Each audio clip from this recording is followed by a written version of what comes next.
Clobberin! It's Clobberin time!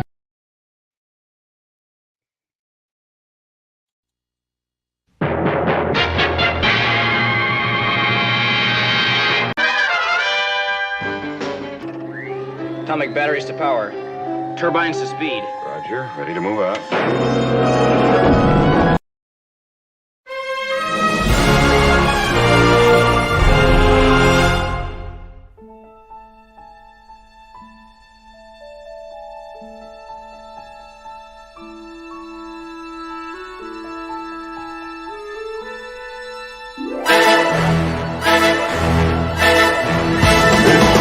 Clobberin time!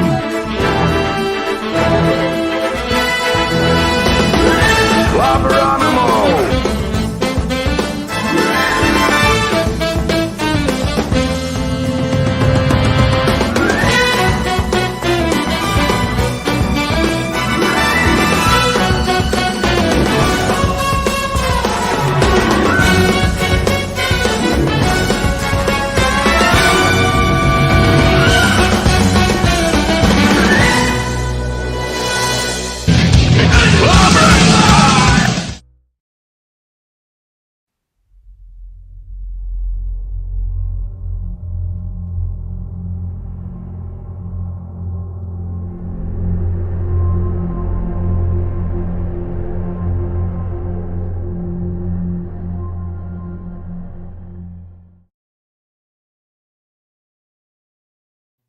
Come get some. Clobberin! It's clobbering time! Clobberin! Clobberonimo mode. Hey. Greetings, clobbers, clobberonimos, clobberoids, clobberuskis, clobologists, clobberians, and every other kind of clob out there. Anyone who's not a clob yet, remember, you can too become a clob. You just got to learn how to. Bang the rocks together, guys. Yay. Hello, my friends. Welcome to Clobberin Times. Issue number 433 on YouTube. 1,433 overall. Monday night, Mark C. Comics Talk. Superman month is officially in session. I mean, it was sort of in session Saturday night, but we're talking about something else. So, hey. Welcome, my good friends. Good to see you all tonight. And I want to, let's see. I'll get right down to it as far as show notes and shout outs, and we'll have a basic chill Superman stream. We'll talk about some Superman art and stuff like that in a second. First of all, I want to say, as a show note, thanks to the great J-Man and Sean. Had a great time hanging out with him earlier tonight on J-Man's channel. We're doing continuing our reviews of Legion of Superheroes that we do 3 times out of the month. And 1958 through 89, every single appearance of the Legion of Superheroes in chronological order. And we're somewhere in 1968-ish now. And I'm just having a blast doing that. Had so much fun tonight, as I always do. So thanks, J-Man, buddy. Appreciate you. Appreciate Sean. A lot of fun. Long live the Legion. Let's see. Like I said, it's a super bad month tonight. So there's tonight's show. And then tomorrow night and Thursday nights, you can always find me at early on Tom's, the great Tom Connor's Edge, Midnight's Edge After Dark show, I should say, with Tom and his great gang there. And then Wednesday nights, when he has it, it's the the comic roundtable on my good buddy Stone Wilkie's channel. And then, then of course, but there's my show, of course, on Wednesday nights as well, Wildcard Wednesday night. And then there is, of course, Clobby's Clubhouse. Oops, wrong one. Clobby's Clubhouse. Where are you, Clobby's Clubhouse? There you go. The first officer, of course, my wonderful first officer, Commander R.M. Briggs, and the great Chief Engineer Mark D with a C. Join me on Thursday nights. We have a Blake 7 episode review, and we review a Star Trek comic and have a great time. It's always a lot of fun. And then on Fridays on free Free for all Fridays, Fearless Fridays. That's it. We are continuing on J-Man's channel again. Sean and I are reviewing, and Sean and J-Man and I should say, reviewing all of Frank Miller's seminal Daredevil run. The biggest, one of the top game changers in all of comics history. Having a great time doing that with them on Friday nights. And they're going to take us a while to get through all of that. Before that, we did Jack Kirby's wonderful Fourth World Saga. We've got this, and after this, we'll, maybe we should call it Saga Fridays because we're reviewing some big epic classic comics, and it's always a lot of fun.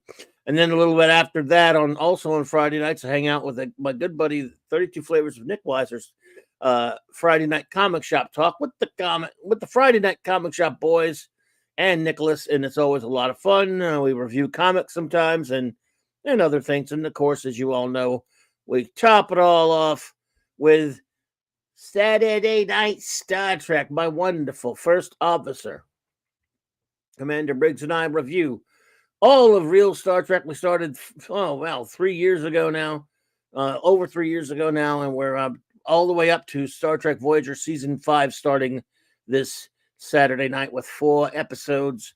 These 4 scintillating episodes, I'm sure they scintillate.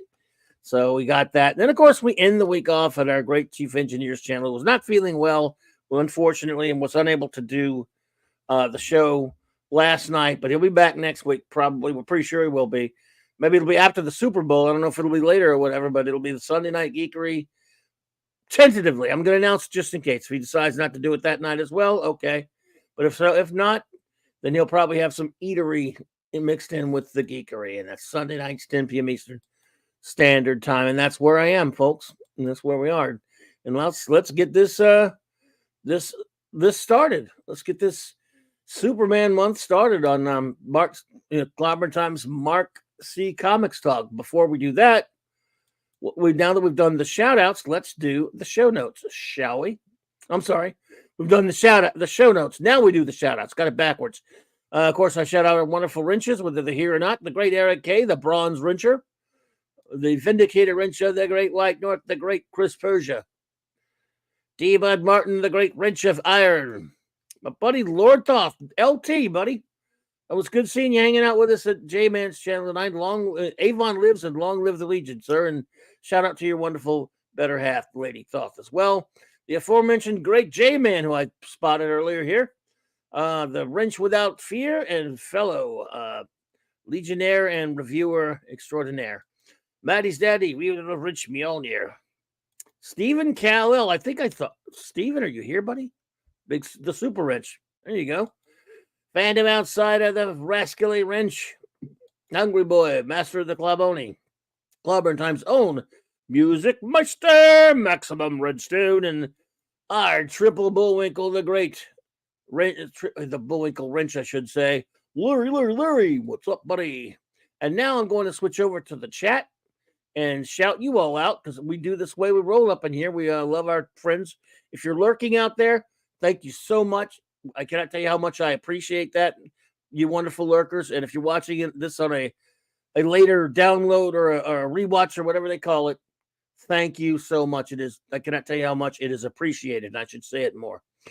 Okay, with us tonight, of course, FKHC 2005. It was great seeing you hang with us and helping us out over there at J-Man's channel tonight, buddy.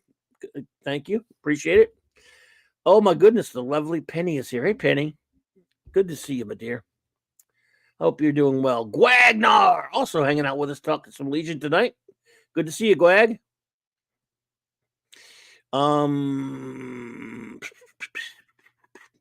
JT Kirk, what is up, my brother? Good to see you. Lynn H. Hello there, Lynn H. I don't know if we've met before, but welcome to Clobberin Times, and it's good to see you. Mazerus, what's up, Mazerus? All right, my friend, good to see you. Hey, Scribe Light, what's up? Good to see you. Radioactive, Rider Power. Good to see you. Brian Hepburn, all right, my friend. Good to see you. All right, well, we got a great bunch of friends in the chat tonight, and of course, anyone else who comes in will be shouted out accordingly. Because that is how we roll up in here at Clobberin Times. Oh, that's a different one there.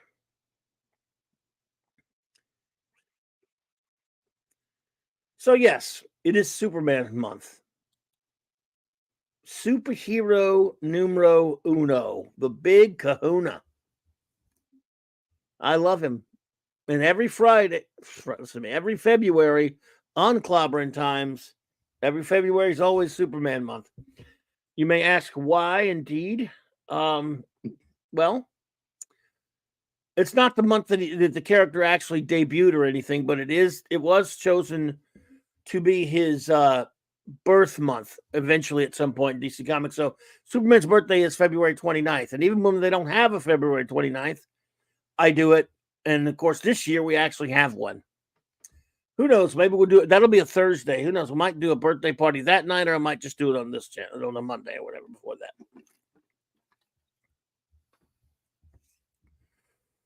But we celebrate Soups up in here because it's just how we roll. And we love them.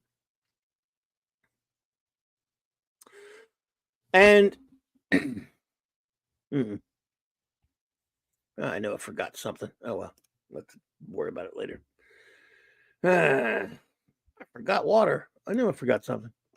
So, basically, Batman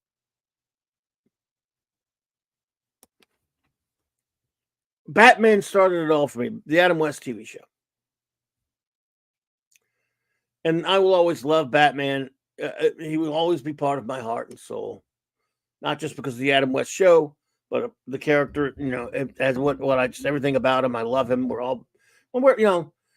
It's usually inseparable. But not entirely. I have known people that were Batman fans that didn't care much for Superman, unfortunately. And I've known people that don't like Superman. I just don't get it personally. But many of us see that the two go hand in hand.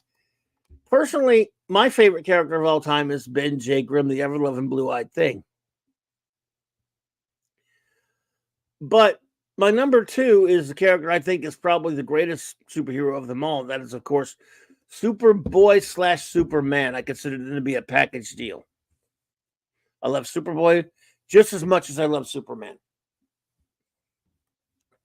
Character, of course, as you all know, has been around for 86 years.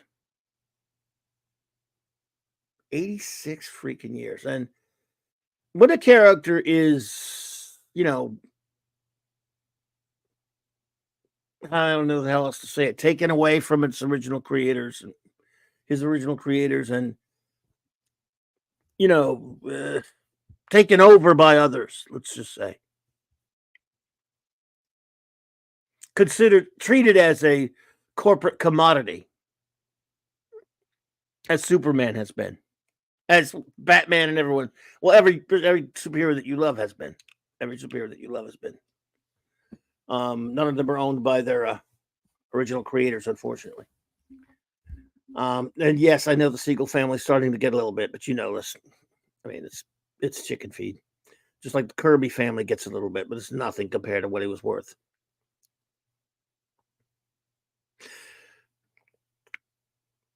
Superman, created by Jerry Siegel and Joe Shuster. Hey, DJ Play Nice. Good to see you. Welcome. He's the first superhero. He's not the first crime fighter, not even the first costume crime fighter per se. Or, there have been masked vigilantes. But in comic books, he's the first super-powered hero. Fanty. Had to resubscribe, huh? Wow. Oh, my goodness. Weird. And you all know his origin now. I don't have to go into the origin. There's this thing. There's nobody here, even if you're not a Superman fan or not a comic fan, that doesn't know all your basics that you need to know about Superman.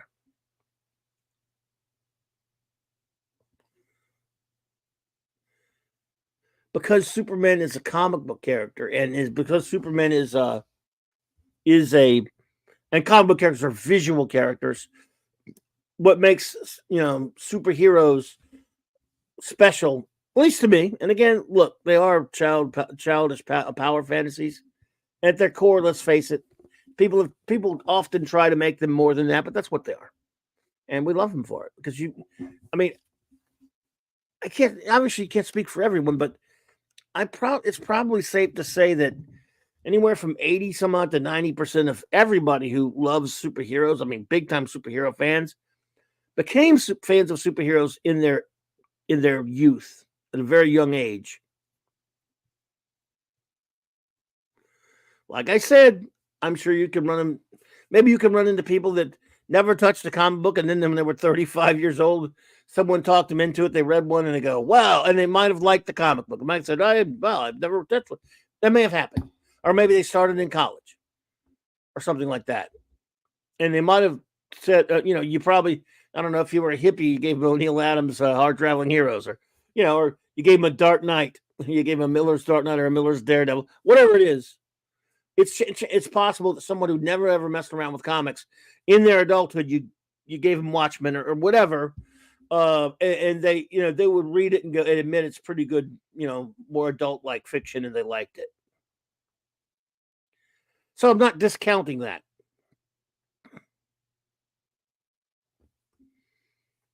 But love for superheroes comes from being a child. Comes from, you start, I'm just saying, my belief or my feeling, my gut feeling is that most people started as children. And like, for example, I'm very old, of course, but at least compared to most of you, I don't know if there are too many of you out there anywhere close to my age. I know Fanty, you are, maybe a couple others, but I was less than 2 years old when the Batman TV show debuted in 1966. That's what I saw Batman. I was as a baby because it's the first word I could say. And then I saw cartoons. My gateway drug with superhero love was the cartoons. I didn't even touch a comic book till many years later. I saw the cartoons. I was obviously, or if I did, I don't remember it. I'm sure I did at some point, but until I got old enough to understand what I'm holding a comic book or what have you. So, and I know that's anecdotal, but I still believe that most people get into it that way. As a kid, Picasso, hello there. You see these larger than life, colorful characters on the cartoons, on the TV, then later, or maybe a comic book. Some may have started with a comic. In the comics, in newspapers, even newspaper strips. Of course, there weren't too many superhero newspaper strips for a while, except for the 40s and 50s, when they did have Batman and Superman strips. So, however you saw them first, you were probably a kid. Now, JT says, and yes, sorry, that's the wrong one. That was me. I was 35 when I started listening to you with Saturday Night Star Trek. Yeah, JT, but you watched Star Trek. And by the way, I wasn't talking about Star Trek. I'm talking about superheroes. So, yes, my wife says I'm a child, which explains why I love comics. Yeah, but when did you start reading comics? Or if you like, there are more to comics than superheroes, but not for me, that wasn't necessarily true, but you know what I'm saying.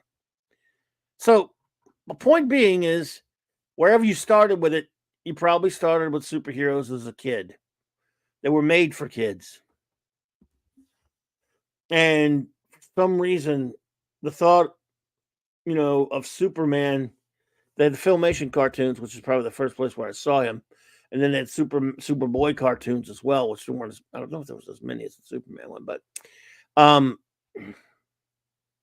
the thought of that Superman was ever a boy, but still had the costume and a dog flying around with him. Captain Infinity, yo. The fact that there could be a Superboy, I don't know, just loved it. And again, like I said, right now I'm not just talking about so much comics as I'm talking about superheroes, because we're talking about the numero uno superhero right now. Not everyone who reads comics is into superheroes, but I am big time. Now, Later, when I got older, I branched out to reading other types of comics, of course.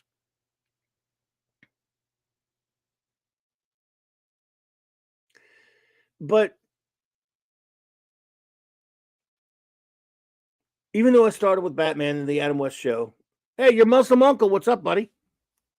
And loved Superman, and of course the Fantastic Four cartoon, the Spidey cartoon, the Marvel superheroes, Super Friends, so forth. So the Filmation cartoons. Superman stuck out more and more to me, and I remember getting a book called Superman from the 30s to the 70s, and that was one of the books that I really started learning more and more about Superman with. Still have a pretty beat up copy of that later printing of they did 30s to the 80s. Still have my Batman and my Shazam from the 30s, 40s to the 70s, I believe. Ravenscroft, hey there, good to see you.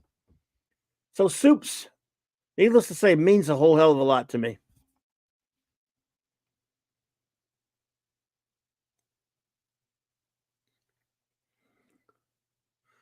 And Mazer says, the Reeve Superman cemented it for me originally. After that, the character was permanent, except Nick Cage's version in the Flash. I gotcha. Yeah. And again, there's a point. There may have been some people who like Mazurus here. Maybe they saw Christopher Reeve in his films first. That's a possibility. I understand that. But again, it was a movie or something. But you must have been pretty young.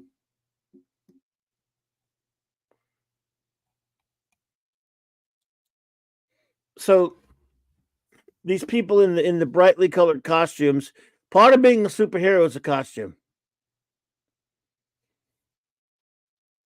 It walks hand in hand with it. Otherwise, because again, Superman is based in a lot of ways on a couple of different things. Siegel and Schuster originally, or Jerry Siegel anyway, originally conceptualized him as a bad guy. And even later, when he turned him into a hero, he was not only derivative of Doc Savage, which was also in turn derivative of a character by an author called Philip Wilde called Gladiator. It was called, the character was called Gladiator. This was from the late 20s. It was a pulp story.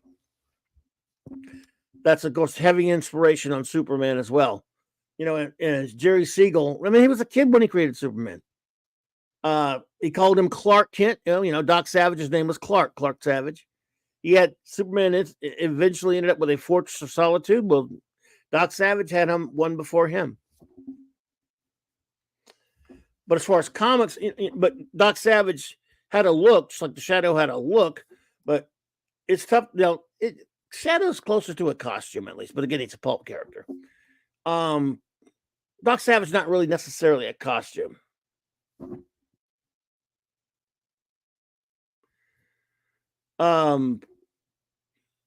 Green Hornet, which also predates, Batman. It's a look. It can borderline say it's possibly a costume, yeah. But again, he wasn't in comic books before Batman, but he did exist before Batman. It was a radio show. The Phantom existed before Batman and Superman. Lee Falk's the Phantom. So he would be technically probably your first costume hero, again, as far as comic strips. But as far as a superpowered being in a costume called a superhero, it's it was really launched by Superman. Superman is the numero uno. I don't care what some of those crazy legends about Fawcett actually getting to publish, able to publish Captain Marvel first, but it's not true. They didn't get him out first. Ravenscroft says, I'm sure you've answered this countless times, but what's your favorite era or creative team for Soups? I'm actually going to show all of my favorite artists for Soups tonight. So I will answer that as well, Ravenscroft. I think it's tough. Because as far as a creative team, my favorite era, and it wasn't necessarily the quality of the stories. It's this is all like sort of anecdotal to the time I grew up reading and buying the comic. Cary Bates, Kurt Swan, Denny O'Neil, Kurt Swan as well, with of course Murphy Anderson inking him. I kind of enjoyed Wolfman and Kane's run for a while in the 80s. Of course, Gil Kane's great art. Alan Moore's stories of Superman, the few that were there, of course, the one he did with Dave Gibbons for The Man Who Has Everything is a masterpiece. The one he did with Kurt Swan, that's a great team up. But I don't really have a favorite like writer artist stint together that much. But I do have favorite artists. I actually do love also Alan Moore's Supreme, which was just printed Superman in Disguise. His run in the 90s was wonderful. But Grant Morrison and Frank Quitely's miniseries All-Star Superman, I love it as well. I love that. It was terrific. But unlike some characters, there aren't many like definitive long runs for me. Although, that was 12 issues. That was a 12-issue maxi series, the All-Star Superman. So there were a few. What did you think of Dan Jurgens? I thought he did pretty well. I like Dan Jurgens' art, but at that time it was a Superman. I didn't really that Superman was still, it was post Byrne, but it was still Byrne's version, so I didn't care for it that much. But his art was good. I mean, I like Dan Jurgens' art, but he was still writing it somewhat in that post Byrne era, or whatever you want to call it. It was still that version. And I hate the Byrne reboot. We don't have to go into that tonight, but, Well, Samaritan from Astro City. Yeah, Astro City's a masterpiece. It's brilliant. Some of the Samaritan stories are masterpieces, I should have said. Guagnar, yes, he is a great Superman archetype. One of the archetype knockoffs. So, but basically superheroes are very, well, like all comic book characters, really, are very visual characters. And Superman has had some great artists over the years. From some stints were longer than others. Ravenscroft says, I never did care for the long hair on Superman. Yeah, well, me either. Couldn't stand it.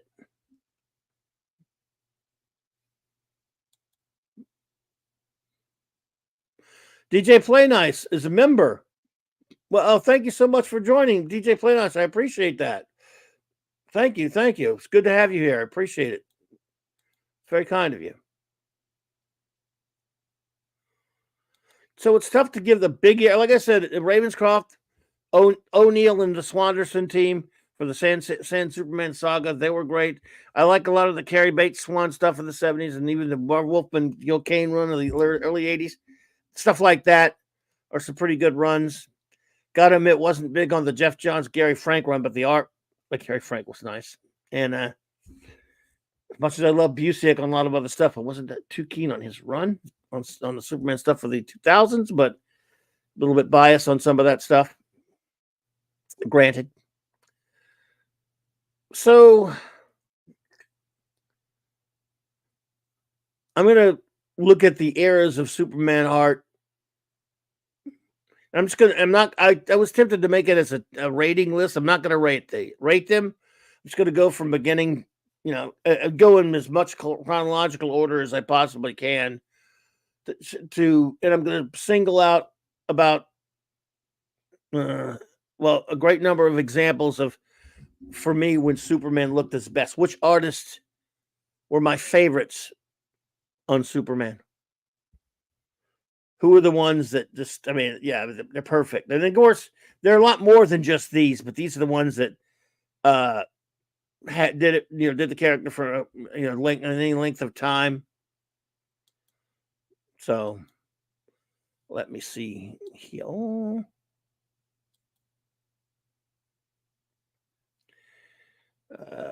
right. Kal-El said, yeah, that was the one thing I didn't care for when it came to Superman's return after his fight with Doomsday and the aftermath. You'd think the first thing he'd do is get a haircut. Get a haircut, yeah. And it was the 90s, mullets and all that stuff. What are you going to do?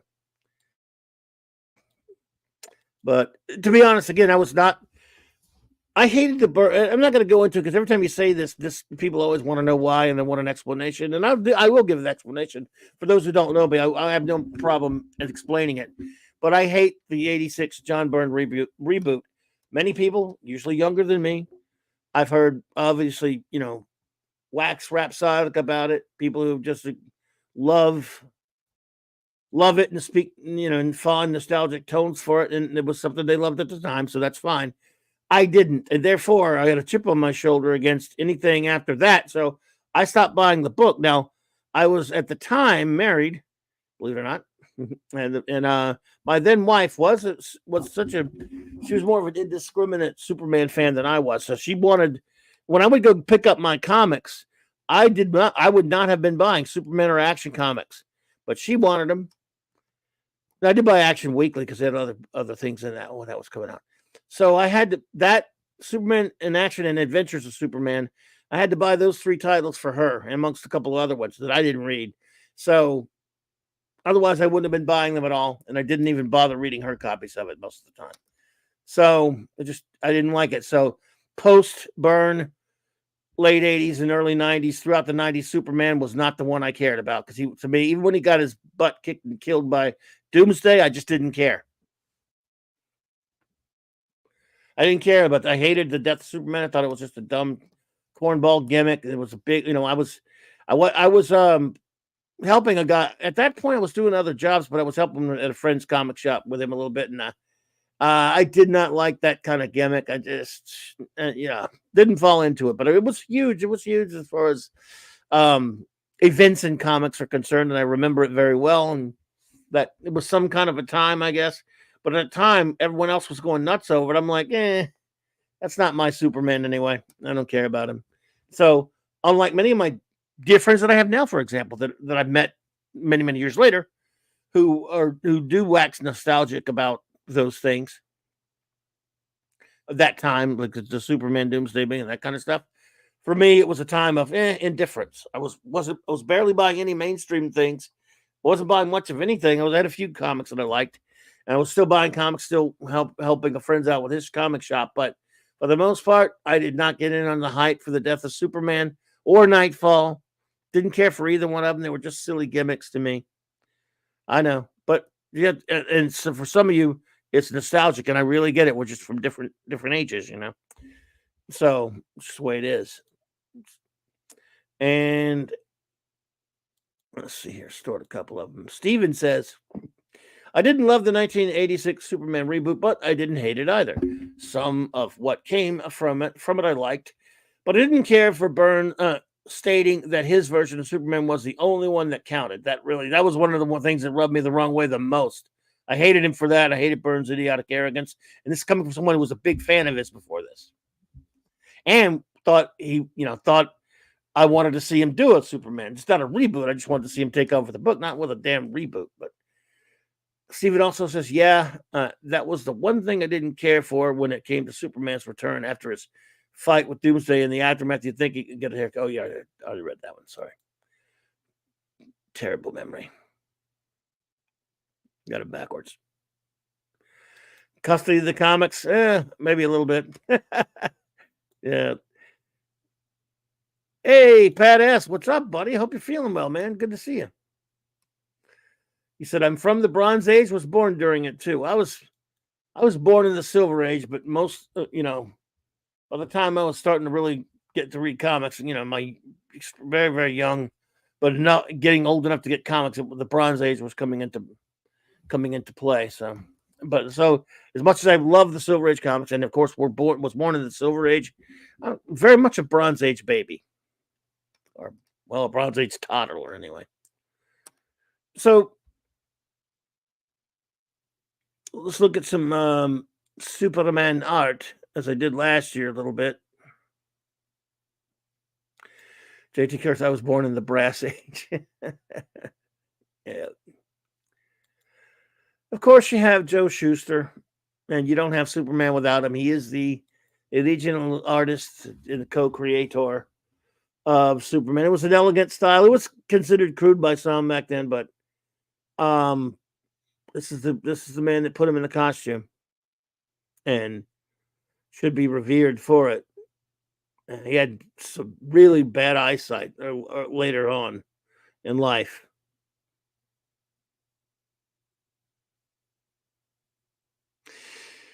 But he was quite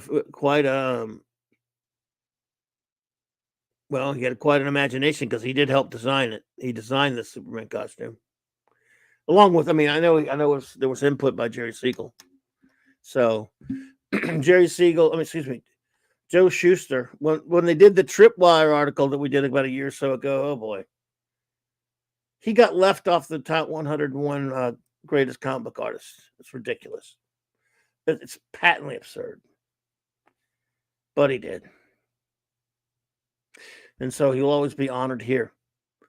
And again, I don't have everything compiled because there were some other artists, don't get me wrong, but none of them had like the bigger names or even got their names. They never got their names in the comics back then, for one thing. But you did have guys like Shelley Moldoff, and he did a lot of Batman, mainly. But you had Jack Burnley and a few other guys that are good mentions. But there's, of course, another one, a standout who did the book for many years, the great Wayne Boring. He was, again, another, I just love his stuff. Again, I got to first see his work in that book that I had back then, the Superman from the 30s to the 70s. And Wayne Boring was terrific. And I just love his stuff. So he's just, Schuster, of course. Then you get Wayne Boring is like the one, again, carried the torch for a good while. And he was truly like a big Superman mainstay. It seems like every era it got passed on. So again, from your big kahuna, Joe Shuster, to the next one who did it for many years, he became the Superman artist of the time. And he was extraordinary. Pat, I would have changed my last name. Well, hey, he didn't bore me.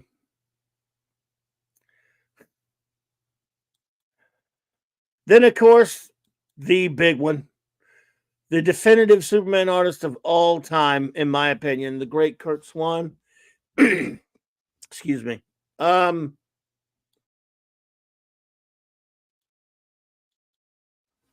He is my personal favorite. As I said, I consider him to be definitive. And I love a lot of these Superman artists that we're going to talk about. But Curt Swan, again, he had different inkers. And so, a lot of people, the people who claim Curt Swan as their favorite Superman artist often have debates or, differences when who's the best inker over Swan. To me, it's I don't know how it could even be an argument. It's got to be Murphy Anderson to me, the Swanderson team as they called him. So there's absolutely no doubt. But I mean, George Klein was terrific. And on a more unconventional level, some of the guys after Swan, after Anderson, after the Swanderson team, were just not as good. But some of them were okay. Al Williamson was great. Of course, he's Al Williamson. And then there were so many others that were like, yeah, it's still Swan, but it's not inking. It's not as good. But to me, never better than it was either Swanderson or when it was George Klein. George Klein would be my honorable mention. So Curt Swan, to me, his Superman is definitive when it comes to comics. And then he barely drew any interiors, but the Neil Adams look of Superman is just too good. Covers, ads, you name it. I mean, during the same time, while Curt Swan was wowing us in the interiors for many years, the sort of the outward look, if you will, of Superman was Neil Adams.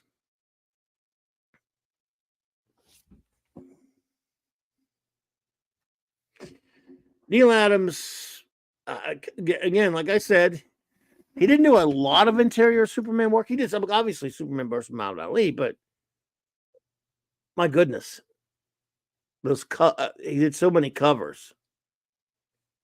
I think he even did some Power records and stuff. Yeah, what need more one say? The great Neil Adams is one of the all-time greatest Superman artists.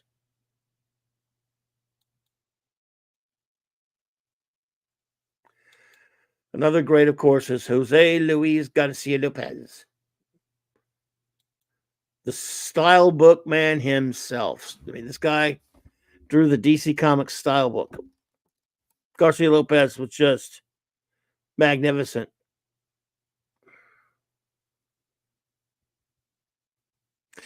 Yes, Phantom Outsider. I love that cover. Oh yeah, that lower left of that Neil Adams is true great. I know which one you're talking about. I haven't made a shirt of that one. That's one of the greatest Superman covers of all of them. Of them all, sir. I love it.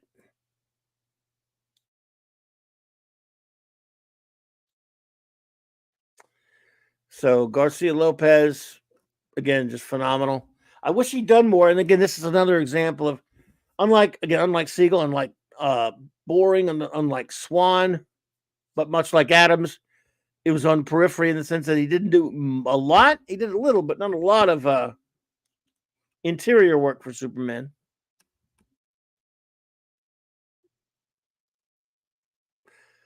But he made up for it with all those amazing covers and ads and all that other stuff. I have a hardcover that did reprint his stuff.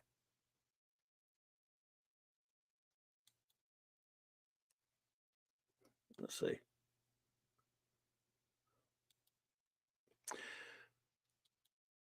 And then, well, the great Gil Kane. His also, I mean, it was a run, not the long run on Action Comics, but it was enough. And then he did some other covers here and there as well. But it's just Gil Kane's one of the greatest cover artists of all time, but he's one of the greatest storytellers as well. Just magnificent. His Superman and even some Superboy covers were just out of this world terrific. And Eli Katz is the man. What can I say? He's Gil.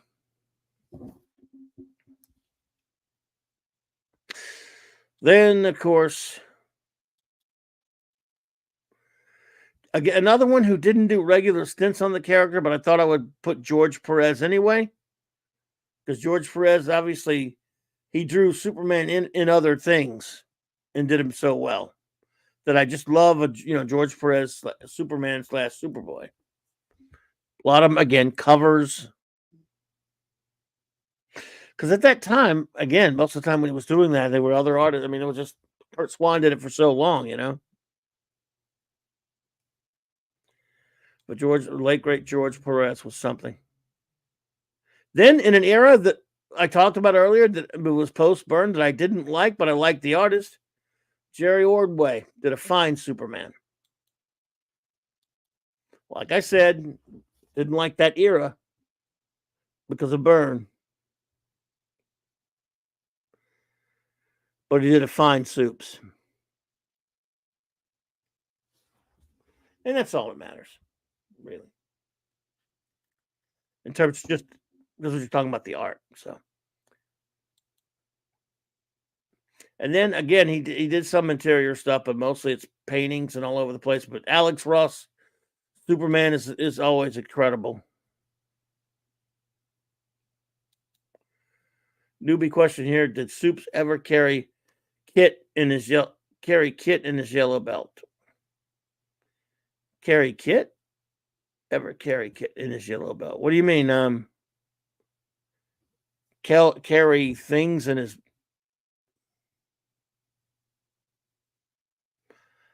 I mean, like a utility belt type thing? Is that what you're asking? I don't know.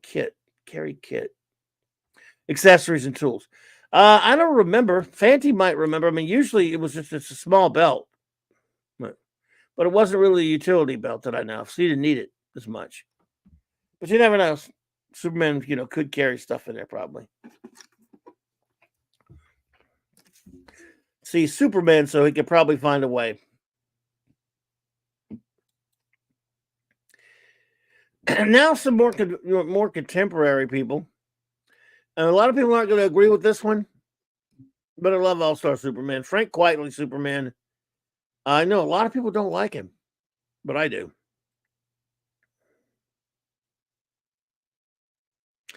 Right, the pocket in his cape for compress the clothes and all that stuff. Yeah, but not in the belt. Oh dear, oh dear. Frank Quitely, though, and again, I know it was mostly just for this series. He didn't draw much outside of All-Star Superman, but man, it's just I thought some great art. I wish we could have got more, but he's a pretty amazing artist. Then we're getting still kind of modern here with last but not least, Gary Frank did a great Superman.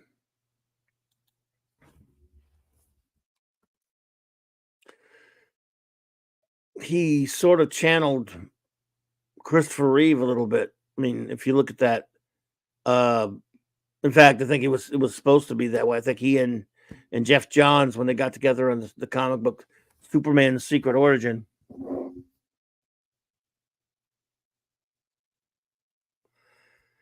I think he purposely went out of his way to make him, give him a Christopher Reeve. Look at that; it looks like Christopher Reeve. And he did some stuff, but like Superman Secret Origin. I would love to have seen him do more Superman stuff with real deal Superman, continuity or canon and whatever, what have you. That would have been really nice. But you can't always get what you want. Steven says,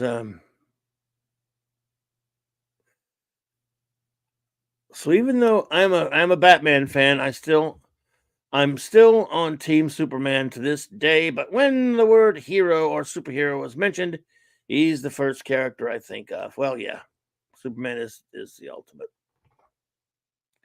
Ravenscroft says, honestly, was never a huge Supes fan until that story, but really captured. Oh, okay, I got you. Well, a lot of people like that story you guys are talking about. I understand.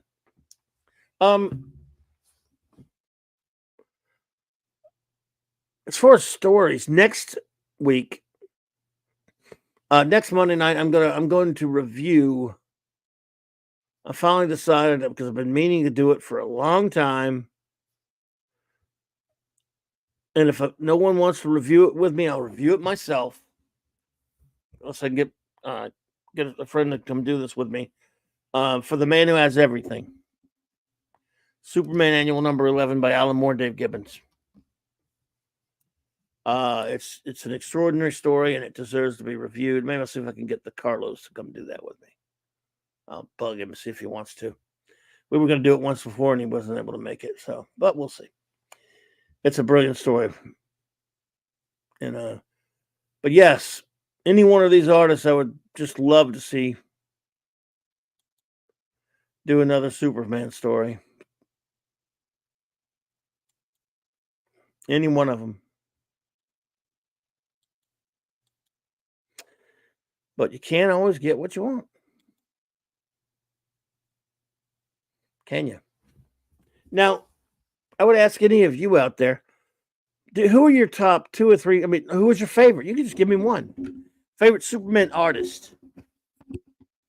And why? Who do you love drawing Superman? Again, you may have noticed that, hey, Brogu from my old hometown, good to see you. You may have noticed that John Byrne was conspicuously did not have a listing, and it's because of my grudge against him. And one day, maybe I'll forgive him. Like he needs my forgiveness. He doesn't want it. But for the foreseeable future, he doesn't get. I mean, look, I like the way he drew Superman, especially even way before he ever drew him. But no, Byrne doesn't make it. Byrne doesn't get anywhere near Superman around here. Kal says, I've always been a fan of the artwork depicting Clark changing into Superman, which I came to find out later on is referred to as call to action. Action Comics. Yes, yes. Swan always did that really nicely. I mean, I loved it when he was so powerful. One of the goofiest but most fun, I think, Superman splash pages for me was by Kurt Swan. Oh, I don't know who was inking him at the point, whether it was Frank Monty or Dave Hunter, Tex Blaisdell, or whomever. But this scene, it's a shot where it's a baseball diamond, and this pitcher's outfit is standing on the diamond, and it's empty, like the outfit's by itself. And of course, we see Superman flying back toward it. And what apparently is he went to do something so fast. We used to call it invisible super speed. I know it had to be Cary Bates. He's the one I was coming up with crazy ideas like that. Pretty sure anyway. That he was coming back to it so fast he was going to get back in the outfit before the human eye could even see how he was going. It was like a week of a night from some Star Trek episode. And I remember picking up getting that as a kid. And I just, I don't know, people don't like him to be too powerful. I mean, I loved it. Cary Bates was always a gimmicky writer, and he would write stuff. Nothing against him. I mean, I like him. Obviously, I love him. I mean, I liked him. I think I thought he was better on Flash, on Barry Allen Flash. But Bates was a gimmick writer, and he was really good at coming up with flash facts and gimmicks for Flash. But this, yeah. JT says, Jerry Ordway, he drew Superman like a freaking tank. Are you behind in the stream, JT? Because we showed Jerry Ordway a little while ago. Steven says, that's why I changed my avatar picture this year to one of the best call to action shots, in my opinion. And yes, it came from Lois and Clark. Okay, yes, that's Dean Cain. Don't hate me too much there, Steven. I wasn't the biggest fan of that show, but I know a lot of people liked it, and I have every respect for Dean Cain. He's a good dude.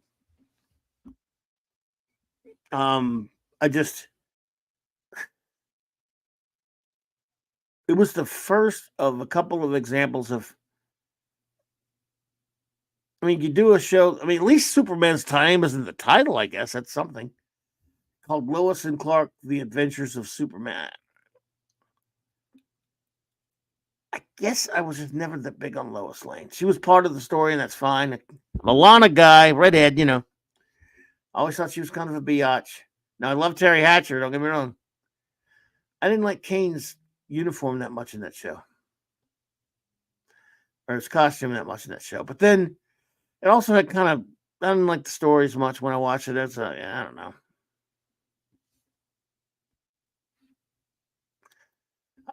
Good reference there, Fancy. Cary Bates was evil till he went evil. He was okay till he went evil and helped the Injustice Society kill the JSA and almost killed the JLA until Spectre interceded. He's referring to one of the JLA JSA team ups that we used to love. We used to get one every year, the Justice League, Justice Society crossover stories that happened every summer, I guess. And there was one where Cary Bates became a supervillain. Wasn't that to do with Earth Prime, Fanty, or was it? No, either way.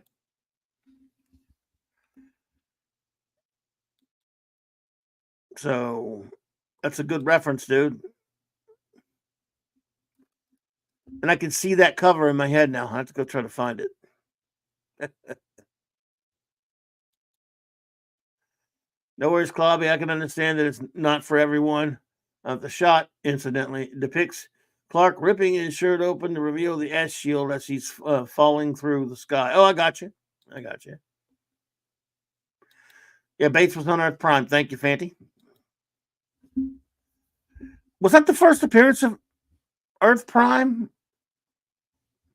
I mean, well, they went to Earth Prime. I mean, maybe not.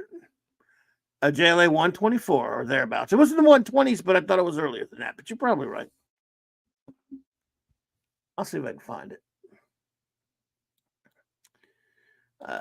Let's take a look at that cover. I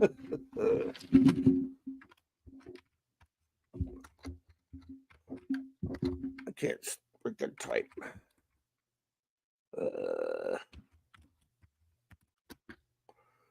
120. roundabouts.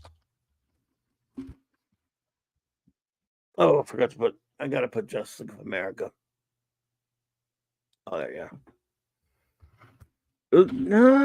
That might be it. Yeah. No. Maybe it's one before that one. Yeah, 123, buddy.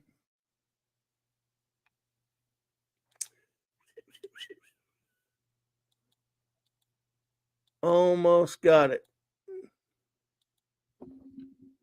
123. There we go.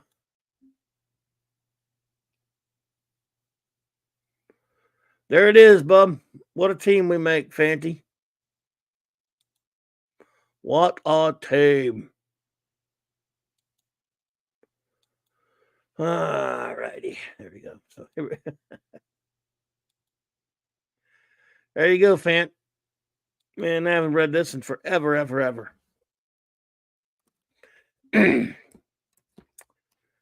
Yes, sir.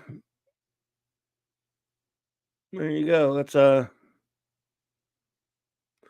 Ernie Chua cover, looks like.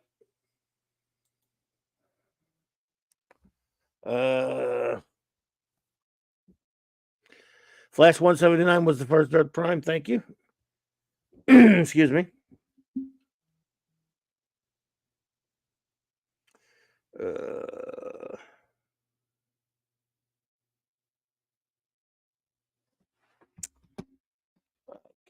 Oh, I need to look for something here.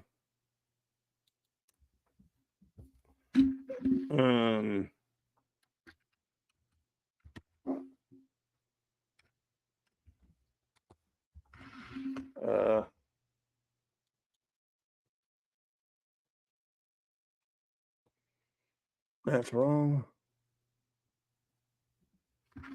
All right, but sorry, I'm trying to find an article. There you are.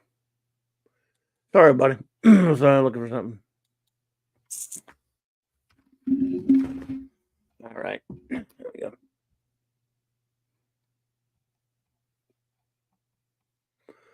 Thought I found it. So, excuse me. Sorry about that, everybody.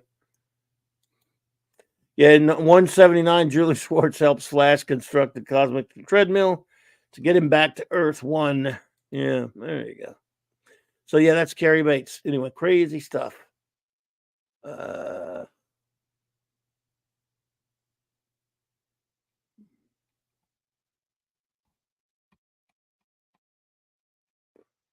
Well, that sucks.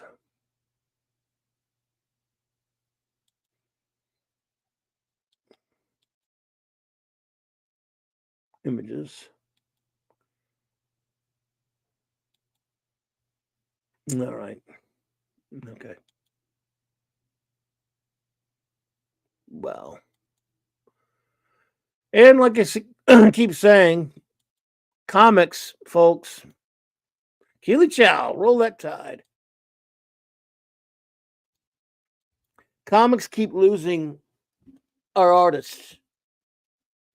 But we have to report this every, I don't care how obscure they may be to some people. On Clobberin Times, we're going to acknowledge the passing of anybody who gave their life working for this industry. That I don't care how badly it's been sucked up by corporate vampires. These people gave us our childhoods, a lot of us, big parts of it. And it's easy to, when the big names pass, what was it? Neil Adams and George Perez were like, there was a course of 2 weeks. And unfortunately, we knew Perez, what was happening to George Perez, but it was kind of unexpected with Neil Adams. It was if I remember correctly. That was a year or so ago now. But it's a damn shame. But we lost Keith Giffen a few months back. But some people knew who those guys were. But this gentleman I'm about to mention is not super well known to everybody. He worked in the Golden, Silver, and Bronze Age, and has still been doing work for still. I saw him at a con just a few years ago. But unfortunately, and at the age of 90, Jose Delbo passed. Like I said, not a big name to a lot of people. Not known for one of the greatest comic artists or anything, but he was he worked on a lot of comics. A lot of people do know. Wonder Woman. He did a long stint on Wonder Woman in the 70s and even into the 80s maybe. And he worked for Transformers for Marvel. And he was a nice man. But he's not going to be he's not a name like even Keith Giffen level, really. But he did work in the industry. He worked for a long time.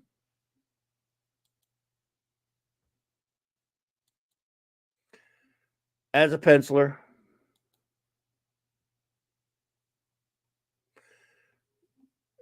In the Golden and the Silver Ages. And,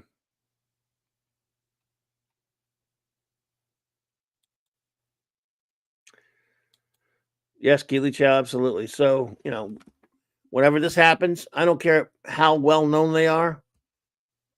They're going to get some love from Clobberin Times, because it's just always so disgusting to me whenever I think about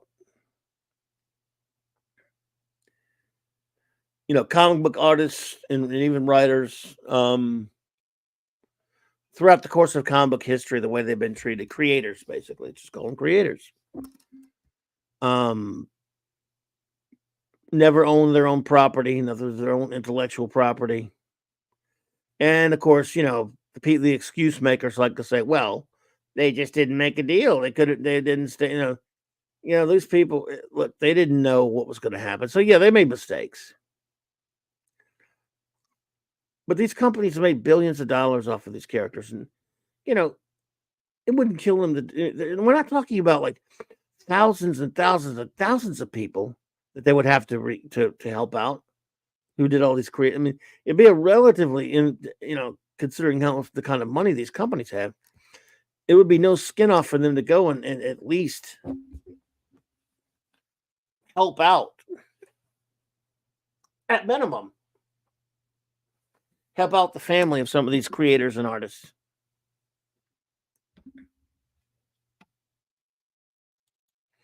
Yeah, Sean, he's not a big name at all. It's nothing. I mean, believe me. And it wasn't like he was one of my favorites or anything like that, or that I disliked him either. I mean, I bought this Wonder Woman comic in the 70s a little bit here and there. I never bought this Transformers comic or any of these. I actually did buy this comic I think, but as far as I bought Wonder Woman sporadically back then, because I was a boy, I got a buddy of mine that really liked Billy the Kid comic. These were reprinted a lot, but this is the Atlas one. He did a lot of he did Western comics.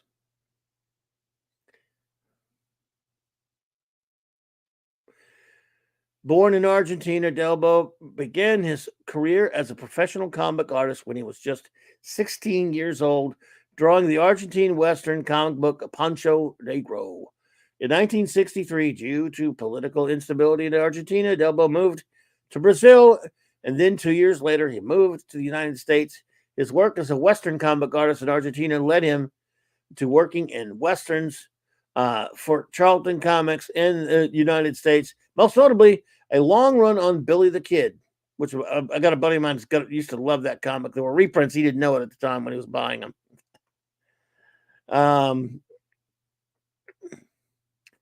It was his Western work that got him the first gig working for Dell Comics, as well as he was hired to draw Dell's comic book adaptation of the TV series The Big Valley in 1967. His work on that series led to work on a number of Dell's other TV adaptation comics, with Delbo drawing comic books based on Hogan's Heroes, The Monkees, Gentle Ben, The Mod Squad, The Brady Bunch, Nanny and the Professor, the Young Rebels, wow, and the Young Lawyers. They did a lot of TV comic books back then. Every TV show had comic adaptations. Said, "Hey, Salty Traveling Sea, what's up, my friend? Honored to have you pop in, sir. I hope you're doing well tonight. Great to see you." So this is why I want to do this, because I don't care how obscure this guy is to most people. He was 90 years old, and he gave a big chunk of, he gave his life to drawing comic books and got very little for it. Yeah, Big Valley was a cool show. I like that show. Salty. I like that show. So to continue, and like I said, I met him at some con. I forget what it was. He was a nice man. For a lot of my friends talked to him a lot longer than I did. In the early 1970s, with his Billy the Kid run coming to a close, Delbo began to work for DC, including a few issues of Superman's pal Jimmy Olsen, following Jack Kirby's iconic run on the series. Yes, that's right. Delbo then became the regular artist on Wonder Woman at the end of 1975, continuing to draw the book until the early 1980s. During that time frame, Delbo also drew a number of features for DC and anthologies like Superman Family, Batman Family, World's Finest. World's Finest. Briefly, Delbo became a regular artist on the main Superman Batman feature in World's Finest before he left DC after 1985. Delbo moved to Marvel, where he began to work on Marvel's licensed comic books. First, he drew the Thundercats series, but then moved over to an acclaimed run on the Transformers in the late 1980s. In 1990, Delbo and his Transformers collaborator Simon Furman, that guy was Mr. Transformers, co-created the comic book series Brute Force for Marvel, which was intended as a possible toy line, but no toy company bought the idea. Delbo drew Captain Planet NFL Super Pro for Marvel in the 1990s as well. After his career slowed down a bit in the 1990s, he taught at the Kubert School. Wow, he worked for Joe Kubert. Wow. For years before moving to Florida around 2005, where he continued to do comic book classes for young artists. In recent years, Delbo garnered a good deal of attention for being one of the first comic book artists to get into the world of NFTs, while making millions drawing comic book art for a series of collectible digital pieces. Wow. Didn't know he was doing that. But anyway, also as a Delbo. Another, hey, could not be reached for further comment. Good to see you, buddy. Well, another comic book artist gone. Age of 90. So I hope he had a wonderful life. But like I keep saying, look, we probably lost pretty much everyone from the golden age that I know of. I mean, there could be, I think there could be others. As far as all the big names are gone.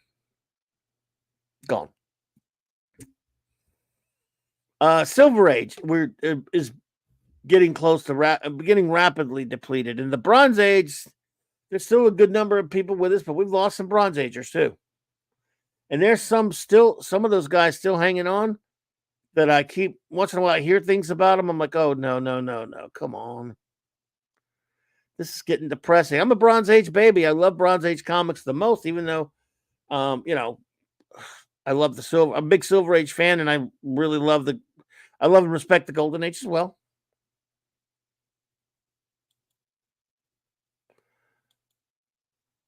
But man, oh man, it's never good. So rest in peace, Jose Delbo, and thank you, and I know all your fans. Thank you for what you did. But I will always call out these losses of comic book writers and artists and people like that, because they worked in a very thankless industry that had to bust their asses, and many of them died broke, or had to, retired broke, and never saw a dime for the things they helped to create, and never saw a dime from any kind of residuals or anything like that. So many of them.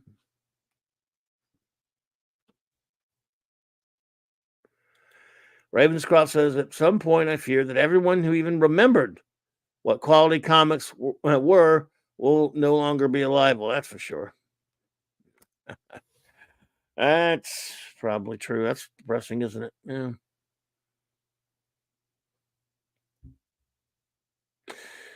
But we shall persevere. We'll just, man, I don't want to know who's next.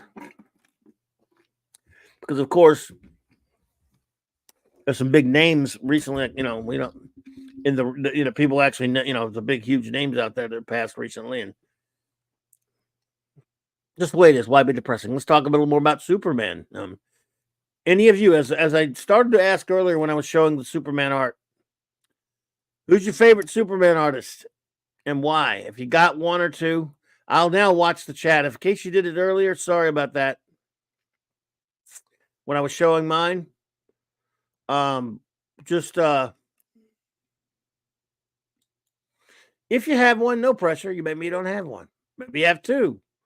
Maybe you have one that I don't have the picture of him. Just so go with one. If you do have a definitive Superman artist, Dad Man and the Dad Man clan. What's up, sir? Good to see you, buddy. No pressure. Because Stephen Kal-El, I know you're a Superman fan. I don't think you've mentioned if you have one. Did you, buddy?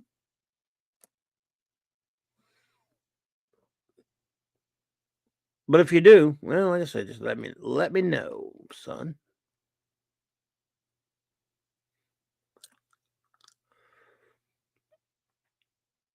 Good to see you there, buddy. Ravenscroft says, I always love Perez Soups. The few times he drew them, just love. Well, yeah, I mean that's true. Like you say, the few times, but boy, were they great times. I mean, let's show you some George Perez Soups then.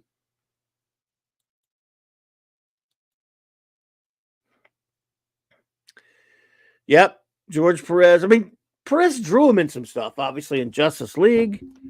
In Justice League, he did it. He drew him. He drew him in a couple in Crisis. On a lot of covers. And his soups is absolutely brilliant. But yeah, he never drew his regular series that much. I think he did some, but I don't think he did any regular issues. JLA Avengers, yes, yeah, of course. But he was a great artist in his own right. We lost him just about a year and a half ago or whatever. Was that a year or 2 years ago now? Could that be 2 years? Wow. Debin said they actually bumped into a Marvel Coop comic with the Florida citrus growers, Captain Citrus, and never knew about it until we stopped at the state line. Was that an older one? Because I don't know about now, but in the 70s and the 80s, maybe even into the 90s, I'm not sure, Dad Man, Marvel used to license out their department to make comic books to businesses and to even statehoods, to like state governments and things like that. They would make comic books for them. They did a Spider-Man comic for the city of Dallas. They did multiple. They did, yeah. Okay, well, apparently they're still doing it then. Okay. About 2014 it started. Okay. Yeah. And it's Marvel? Weird, wild stuff. Crazy. Pretty crazy. Yowza. Well, there you go. Huh? So we have Perez. We have one vote for Perez. Anybody else got anybody? Nope.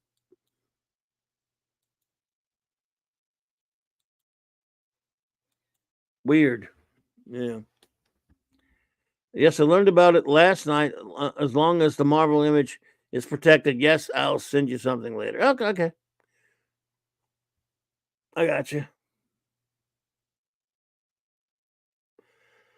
Very cool.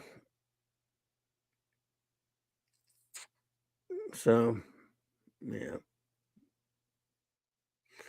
Well, if nobody has, I mean, it's still, of course, Superman night. But if no one has any more anything to go on about, to talk about with Superman, unless you guys had some more. You want to talk about Superman artists? We can switch back to open format. It's comics, so we should keep it comics now. Oliver Belafonte says former Superman actor Dean Cain has a crowd-funded comic from Big Man Comics called Dean Cain, All-American Lawman. No kid. Wow, okay. Well, cool. I did not know that. That's wild, weird stuff. Chris Persia says I probably have to say Kurt Swan for me. As a kid, during the late 70s when I was reading, his art was my introduction to Superman in comic form. Yep, I understand. Kurt, it is. My favorite, too. My favorite. Oh, I knew what I wanted to do. I forgot to do something for Jose. Then we'll get back to. What do you? In fact, yeah. Wow, how do I forget? I hate when I forget stuff. I should be happy I remembered it, I guess. Maybe I should look on the bright side. Glass half full. Let's see.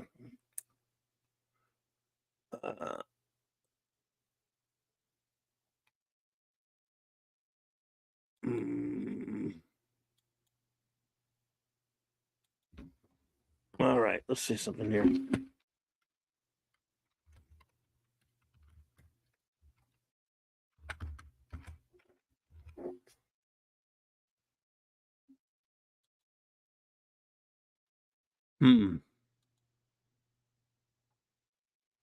That's weird. Well, maybe you gotta do it caps. Could have sworn I spelled his name right.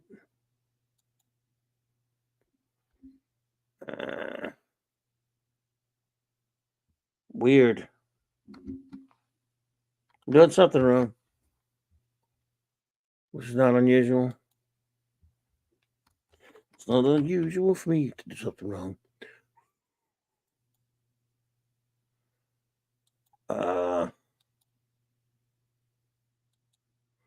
Well,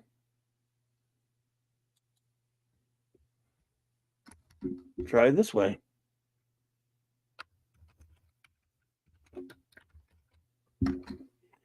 What's wrong with this thing?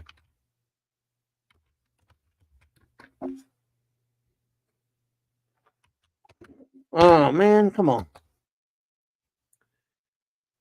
All right.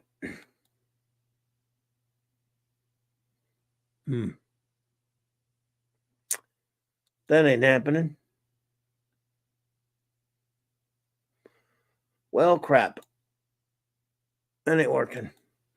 I don't understand it.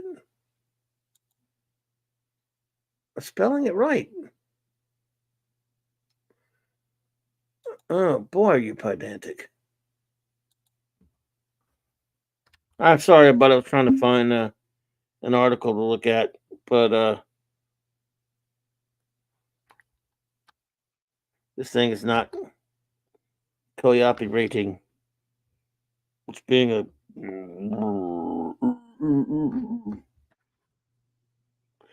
Where are you? No. Never mind. I think never mind.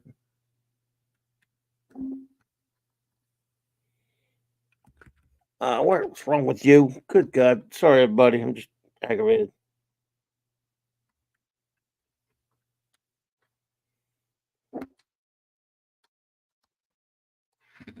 All right. Okay, it ain't working. Well, crap. Sorry, Jose. I'll pay some tribute to him. Apologize, everybody. Good night, Penny. Have a good one.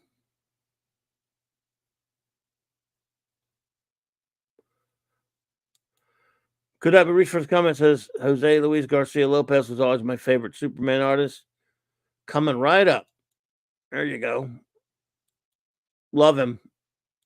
Love him. Thank you. Could not be reached. Absolutely.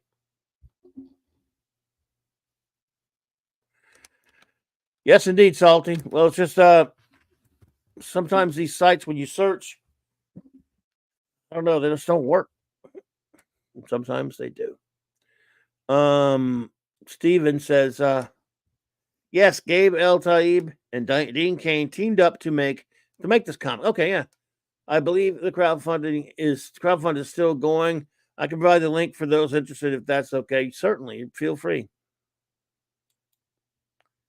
No problem. Wish them the best. Yeah, Garcia Lopez was I mean, of course, he is the DC style book. It's amazing.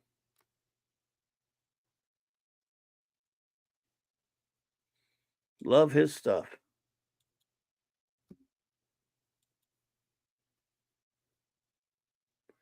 I wonder why it's not working. I've got the name in there. I know he's.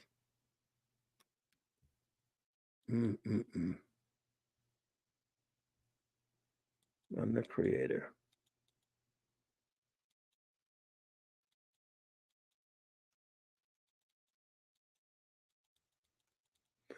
Crap. Sorry.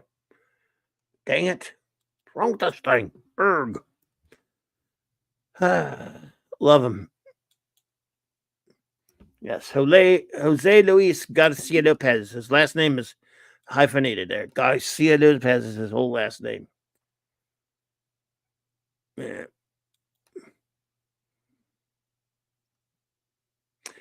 Fanty says, I was just looking at the multiple sites for living Golden Age artists. Sadly, those listed in 2018 latest are no longer with us. Yeah. Didn't Alan Bellman finally? I mean, I think even he finally passed. I met him. I saw him at a con. Some of them made it into the 90s. The Silver Age is not far behind them, sir. I hate to say that. It sounds terrible to say it, but man.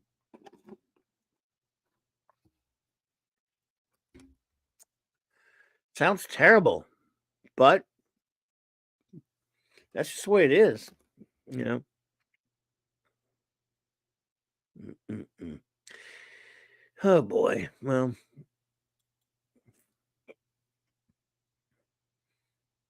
what were you going to do? What can you do? There's nothing you can do. Oliver says, McFarlane Toys will release new Superpowers toys. The following are BB, Blue Beetle, Ted Cord, GL Kilowog. Wow, I've got to get those too. Versions of Brainiac with a skull ship, Gray Cape Batman, and the Blue Beetle Bug. Yeah, I've seen some of those. I want those, but that's expensive. All those things are so expensive now, and I would have no place to put them. I always got to remember that.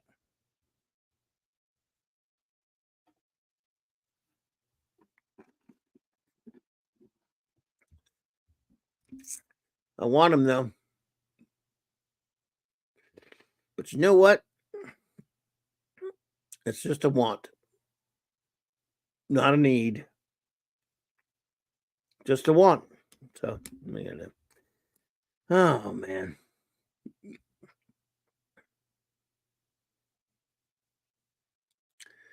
Rascally Roy should, yeah, well, the rascally one. Going to be 84.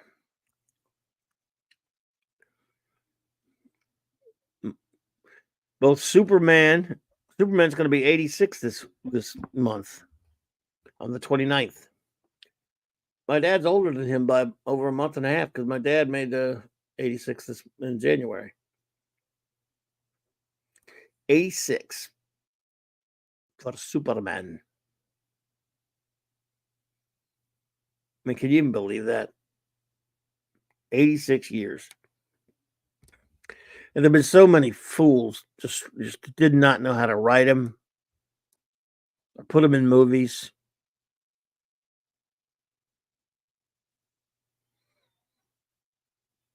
You know,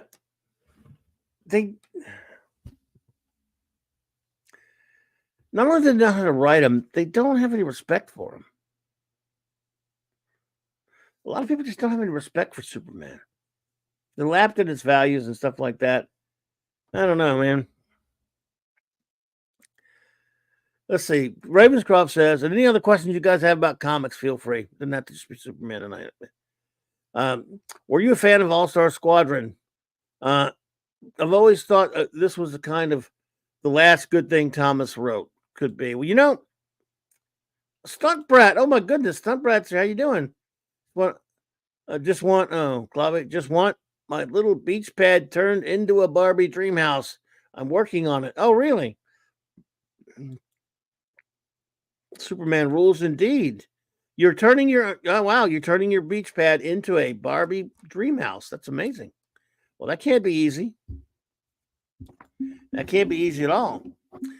Ravenscroft, in answer to your question, All-Star Squadron, I bought it on and off. I like it. Sometimes it, the Rich Buckler art and the original ones are pretty good, and it's pretty good. And then, Jerry Ordway did a lot of stuff for it. It was I had a friend of mine at the time.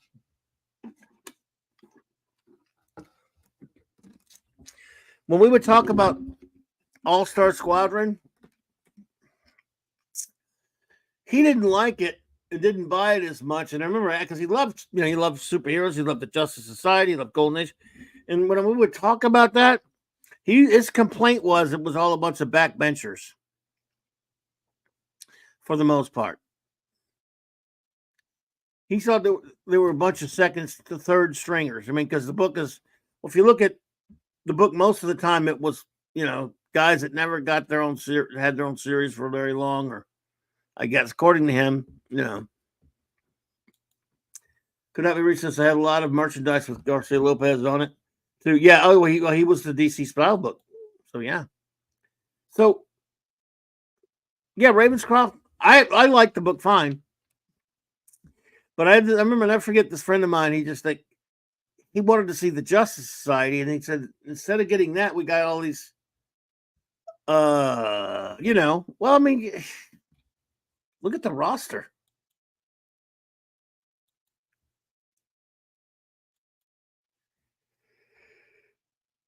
I kind of like the backbench approach, honestly, but I hear you. Me too. I had no problem with it, but I just laughed. You made me remember that. You stirred that memory of my friend that didn't like, who didn't like that. I liked it fine though. I mean, because I like some of them are better than others. I mean, what was your standard roster of that book?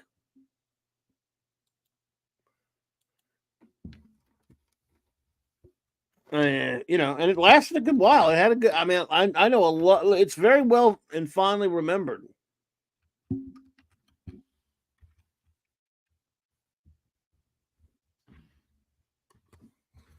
Very fondly remembered.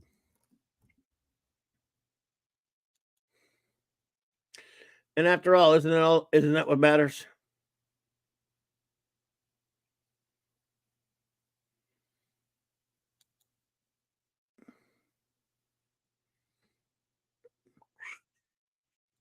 Here's your roster right here. There we go. All Stud Squadron.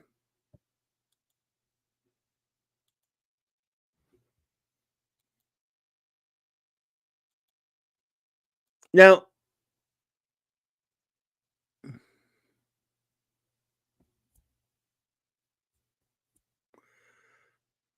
let's see here. Steven says, by the way, Yellow Flash and the others. They interviewed Dean Cain. I didn't get to see that on the past Saturday. No, cool.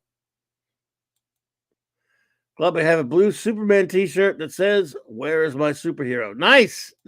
Love it. So you have, obviously, this picture. You do have Alan Scott Green Lantern, the real one. You got some of the Seven Soldiers of Victory. You've got Johnny Quick. Why is he flying? He's flying. Amazing Man and the Al Pratt Atom and Steel and Blue Diamond. Was it? You got Guardian Blue Diamond. I almost called it Blue Diamond, the Marvel one. I'm an idiot. Hourman, which is cool. Hawkman and Hawkgirl, which is cool. Shining Knight. I mean, Robot Man, Plastic Man, and a bunch of the other ones. That's a pretty good lineup.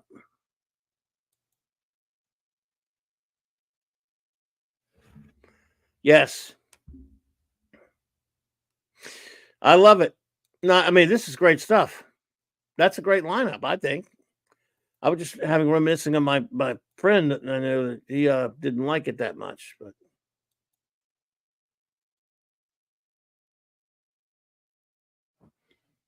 I thought they were pretty cool myself. There's some George Perez for you right there. George Perez, Golden Age characters right there, man. The history of the DC universe. Did anyone ever get that?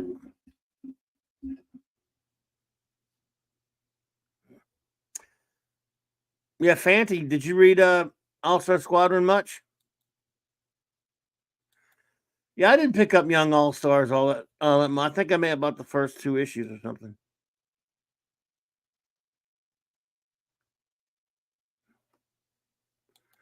Is there any respect for any heroes these days? Nope. Batman is constantly getting pieced on, literally. Yeah. Mikey Souza 4. How do you say that again? Mikey Souza 4. I hope I'm saying correctly. Please forgive me if I'm not. Well, but hello to you, Mikey. It is good to see you. And my apologies if I butchered that. Was not in my intent. Johnny Quick at one point learned to fly. He'd vibrate his legs, but it was limited flight. That's another thing my friend would say. Johnny Quick, I mean, he hated Johnny Quick for some reason. I didn't mind him, but he said he never could even get a backup strip. I'm not agreeing with him, just saying what he said.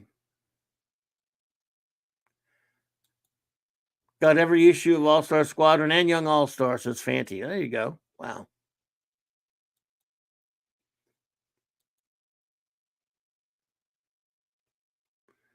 Now that's a dang Justice Society right there. Most of it, anyway. Those are heroes right there, sirs. Even with Tarantula there. I'm kidding. Tarantula's whatever.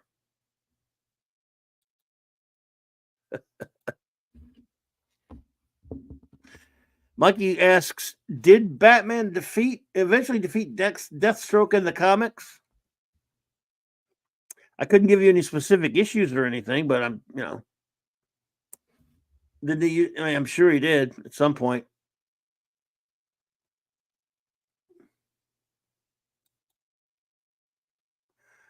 I love those huge groups of heroes. Yeah, nothing like a big superhero group. And it took Marvel and DC forever to learn that kids wanted that.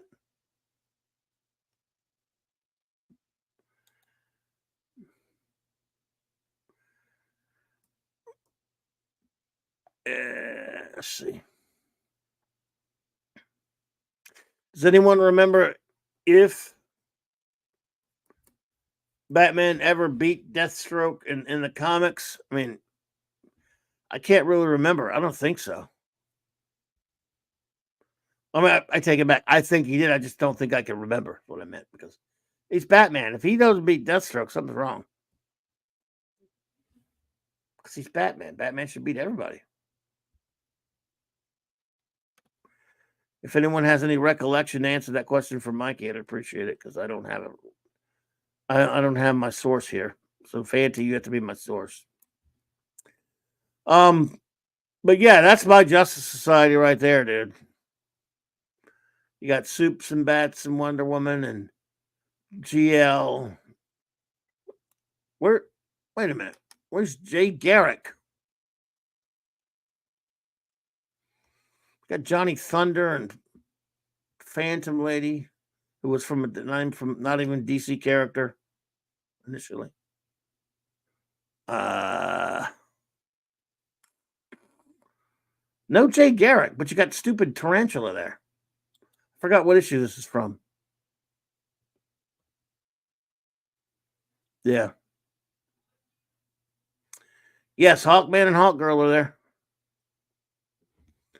Now this, I don't know what. Yeah, Plastic Man again. It's fine for him to be there, although a lot of these characters weren't with National, aka DC at that point. That's retcon. I don't care about that. But where's Jay Garrick? Dang it! You got all the main guys except Jay. What the hell's going on up in you? There's the bunch of what the hell's going on out there? Everybody grabbing, grab. I'm sorry, sports ball stuff. Yeah, I mean, you got Airwave, and I mean, look, it's all fine and good to have Airwave and even Tarantula, but where's freaking Jay Garrick, man? I protest, fuck Rick Berman. Stunt Brett's take a divorced Plastic Man. Oh no, this roster is stellar, but you gotta have Jay Garrick. Yeah, oh, Jay was all in the book. Yeah, he's there somewhere.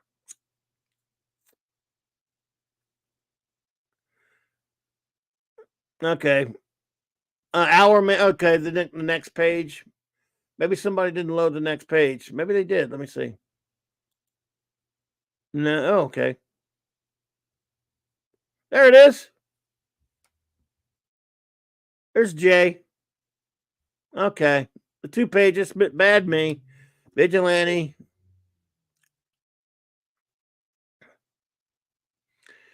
Anyone have this poster? This one been a hell of a poster. Obviously it was a 2-page spread, but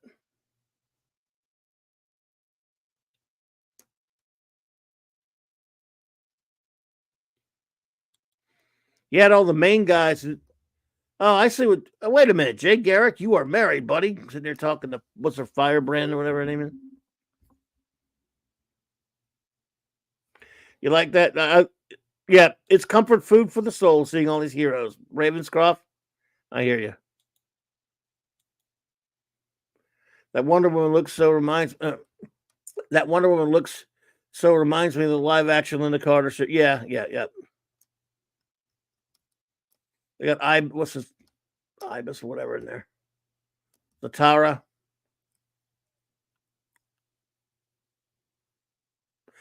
I don't think they did make it into a poster, Fanty. It was like I'm saying it would make a poster, a great poster. I don't think they did. I mean, who knows?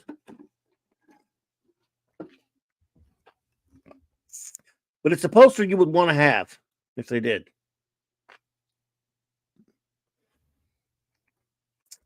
Indeed, Brian, it would make a fabulous poster. So that's the real deal, Complete Justice Society.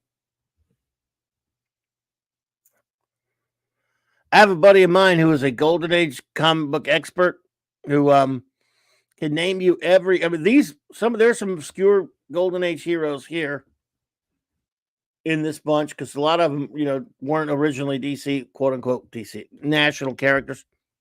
He could name every one of these and even ones from other companies.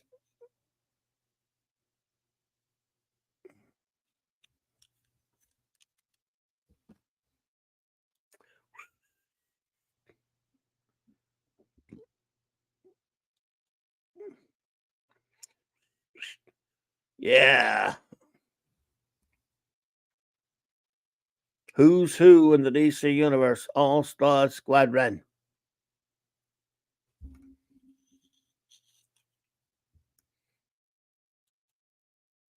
It's fun to look at that kind of stuff, isn't it?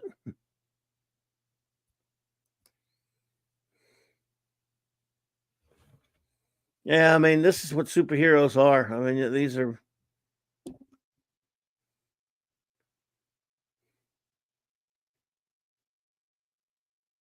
And that's Earth 2. I don't care what anyone says, it's bloody Earth 2. You know what I mean? It's just, that's what aggravated me about Crisis, man. Everyone understood what the flipping Earth 2 and Earth 1 were until Crisis came along and screwed everything up.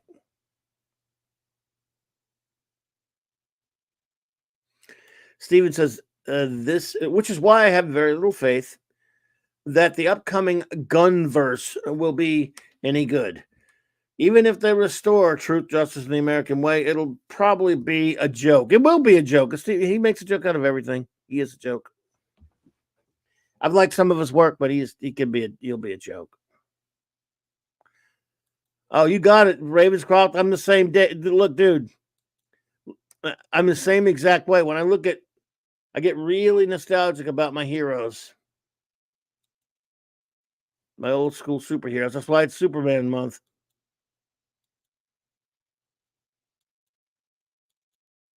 Weird pictures. We're getting into some yuck ass pictures here. Get out of there. Start over.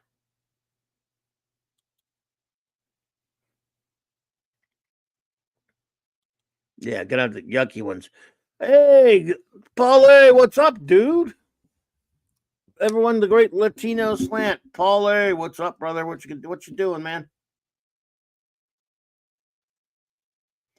Hope you're doing well, bro. Good to see you. Got to come hang with me one of these days, bro. It's been too long. But yeah, well, I'm glad you all enjoyed that because it is just. I mean, I can just look at old comic art all night long. You know.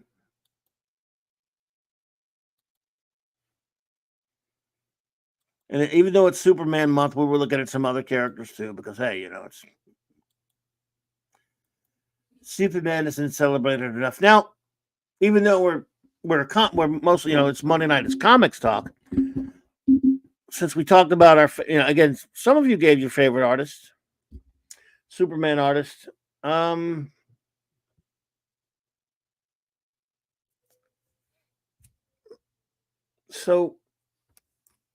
I don't know. I'm gonna say that for next week, actually, because we're gonna do stories next week. I mean, next week I'm gonna review.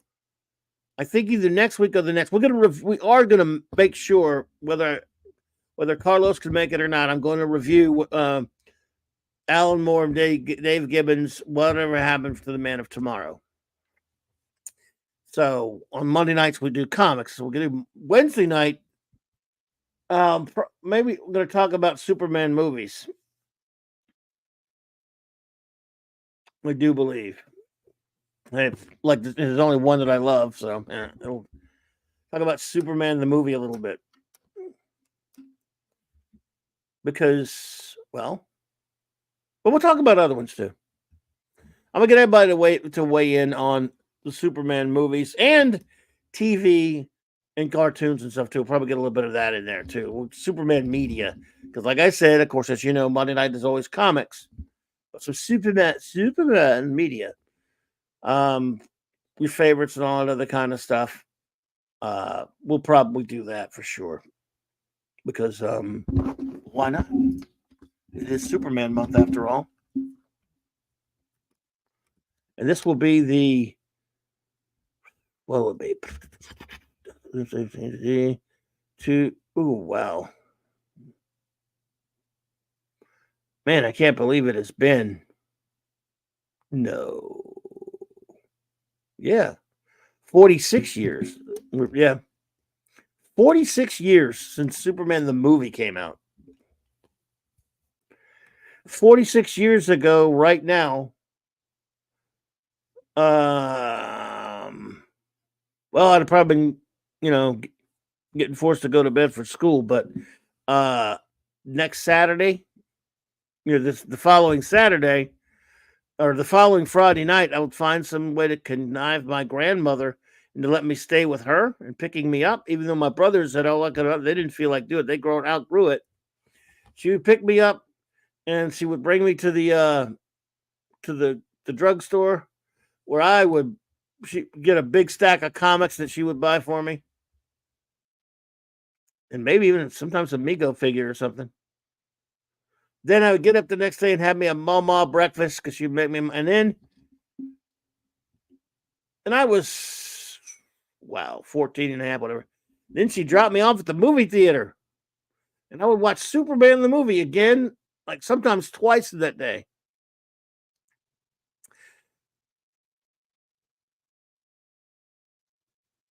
And, and I never forget, there were times that I was like the only one at the theater in the daytime on a Saturday, even, and at least not many of us. And they had it used to freak me out. They had that was when they had this was, of course, I'd already seen the movie a bunch, but this was still running because movies ran forever back then.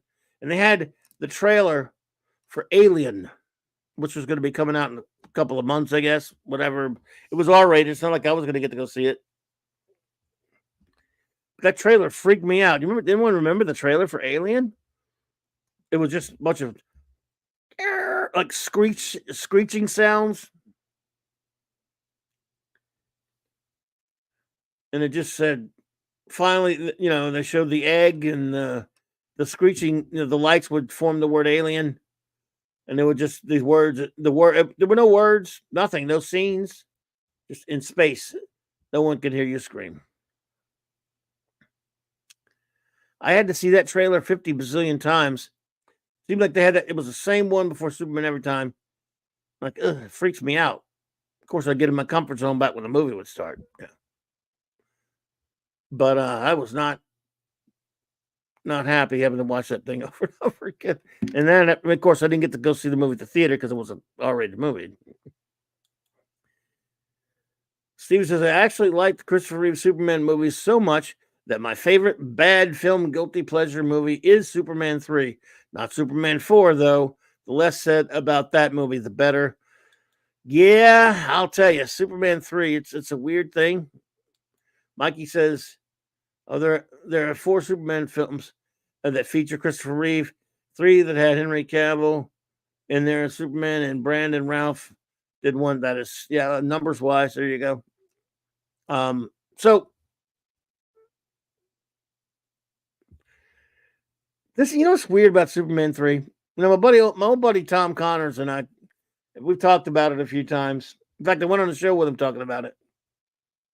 I'm just a lot older. Again, a lot of things in this world, when it comes to your youth or how we perceive things, the things we like, if we saw them as kids or much younger than we are now, we form our opinions based upon, they're just a little bit different. In other words, if you're liable to, now some movies are consistent. Like, there aren't too many varying opinions on movies like Jaws or Star Wars, the original Star Wars, or even Empire for the most part, or Raiders of the Lost Ark or what have you.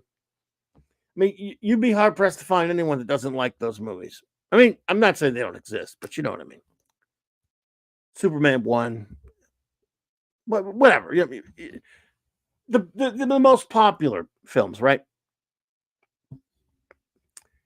But with films that were more generally highly criticized, let's just say from like Superman 3, a lot of it comes down to what your experiences was when you saw it. I was actually running a comic shop at the time. No, I didn't own mine. I didn't own it at this point. This is when I was running. And some friends and I think I told, we went to see it. I hated Superman 2, by the way. I'm that weirdo. I've been in that argument with a lot of people. I hate Superman 2, the Lester cut. The Donner cut, I have some issues about here and there. But I hate Superman 2. I know. Makes me a monster, I know. But I'm old. What can I tell you? By the time Superman 2 rolled around, I'd seen the original so much. I was not a happy camper when, at first I tried to convince myself it was good. Because I was looking forward to Superman 2 so much. It and Return of the Jedi were the 2 biggest disappointments I ever had in a movie theater. So, excuse me. So we went to see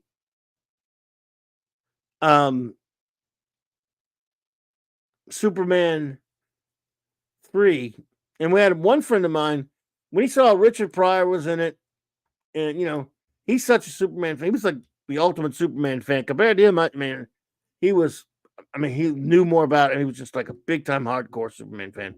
He said he loved the first movie. He had a lot of problems with the second one, like I did. He said they're not taking it serious. I'm not going to go out. He wouldn't even entertain the idea of watching the movie. And finally, yeah, but let's just go watch it anyway. Let's go. No, watch it. So finally, we said, well, look, how about? He said, well, all right, you go. If you guys going to watch it, you let me know. If it's good, I'll go watch it. Well, okay. Okay.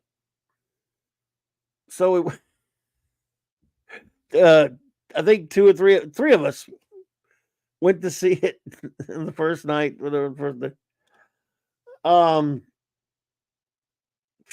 Wow.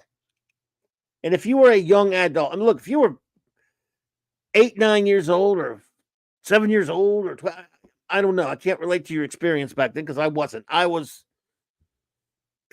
19 when Superman 3 came out. And Superman 1 movie was like one of the most important things in my life. Superman 2 was one of the biggest disappointments. Hey, the Geek and I podcast. Hello there. Welcome to Clobberin Times. Good to see you. So we watched Superman 3 in horror. In fact, there was a lady that somewhere around 2 or 3 quarters into the film stood up and said, and I quote, "What a shitty movie." And she, boom, walked out. And we laughed. That was the most memorable thing that happened to us in that movie. As bad as it was, we could not stop laughing at that lady doing that. So anyway, we get out of there and we talk, we're all talking amongst ourselves about how terrible the movie is. And we're not even angry. Actually, all of my anger was exhausted on Superman 2. This time I'm just laughing how stupid the movie was. We're making fun of how stupid it was. So I said, and my friend who refused to go and said he might go if we told him it was good. We all said, we came up with an elaborate ruse. We were going to pretend that, and we should have been better actors because we were going to pretend that it was great. We loved it. We were going to rant and rave about how much we loved the movie to try to trick him into going to see the movie. That's what a bunch of a-holes we are. Except I think maybe we got a case of consciousness and kind of betrayed ourselves because we're like, oh man, it's so good. But eventually we're trying to, convince him it was good. And we were like, crack it up and shit. Like, no, we couldn't sell it. We couldn't. Besides, it would have been horrible to do that to him anyway. He was our friend. So we messed with him a little bit, but then we go, no, we just laughed and kind of gave ourselves away because, it wouldn't be very nice to do that. And even then, we were a-holes because we were kids, but, couldn't do that. And the Geek and I podcast says, I don't think I've ever finished Superman 3. Wow. Started many times. Superman 4 also. Well, I can't, like I said, I can't say I blame you. So it's a piece of garbaggio, but my story is people with different experiences remember things differently. Stephen M., I'll continue after I read this one. It says, I completely agree with you, Clobby. Given how old I was when I saw it, that's the reason why I don't hate Superman 2, although I understand your disdain for that movie. Well, it runs deep, and a lot of it's the the Richard Lester crap in the movie. So about a year or so ago, the great Tom Connors, my good buddy at Midnight's Edge, he'd mentioned he was going to do. He does a Saturday show where he and his friends in Script Doctor, where they talk about movies, and they were doing a Superman 3 show. When he mentioned he was going to be doing, I said, "Oh, that's cool," or whatever. I just said that, and he said, "Well, he invited me on because he's a cool dude. He's such a great friend." And I don't think he knew that I kind of am very critical of the movie. Let's put it that way, because they like it, and I did not know that. Also, I did not know that they were big fans of the movie. I thought they were going to be goofing on it and picking on it. And I remember telling Tom that, and he's like, "Well, we had a great time hanging out talking about it, and it was fun." But he thought that I was going on there as a fan of the movie itself. I mean, I'm a fan of Christopher Reeve and all that stuff, and yet I still have fun talking to him about it. But he genuinely likes the movie. Tom's got great taste in film, and he knows, man, he knows movies. I mean, his knowledge of film and music and other things is encyclopedic. Tom knows his stuff, man. He's amazing. But he's a fan of that movie, where I'm more of a critic of that movie, you would say. We still had a good time, but it was sort of a miscue. Like, man, because I certainly didn't want to go in there and beat up on a movie those guys were going on there to praise.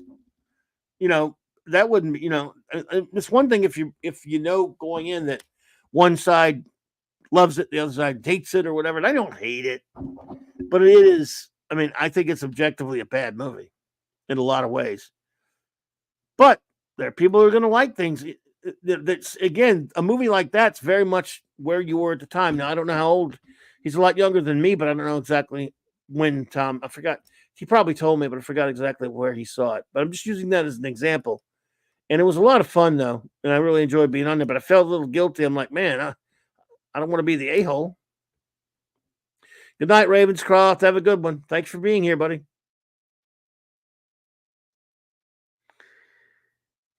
Ravenscroft said, "Oh, did say 2 was definitely a step down for me, but tons better than 3." I understand. Mikey says Superman Returns with Ralph. Superman was the worst. I respectfully disagree with that one, but I don't like it. I don't like it, but I hate the Snyder crap because that's not Superman to me. But the worst of come on, yeah. But look, nobody can defend Superman Returns. I'll give you that, Mikey.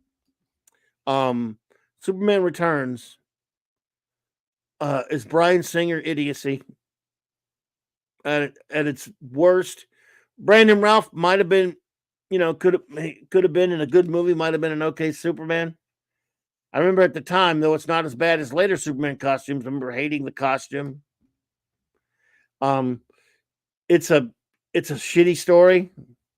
Kevin Spacey sucks in this movie. I mean, forget what he is aside. He's a terrific actor in a lot of stuff, but he was boring in this movie. He was badly cast. So was Lois Lane. I mean, really, Brandon Ruff's the only guy. Ralph, the only guy that was even mildly correctly casted, in my view. Maybe I'm wrong, but he's weird. He's a stalkery Superman. There's no real great Superman action in it. There's a couple of decent scenes here and there, but yeah, it sucks. The problem with Superman Returns, in addition to your points, is that it didn't know what kind of film it wanted to be. That's a very good point. And Superman Returns, Superman leaves the Earth for 5 years. So if you're going to have Superman leave and come back 5 years later, you better find a good excuse for it.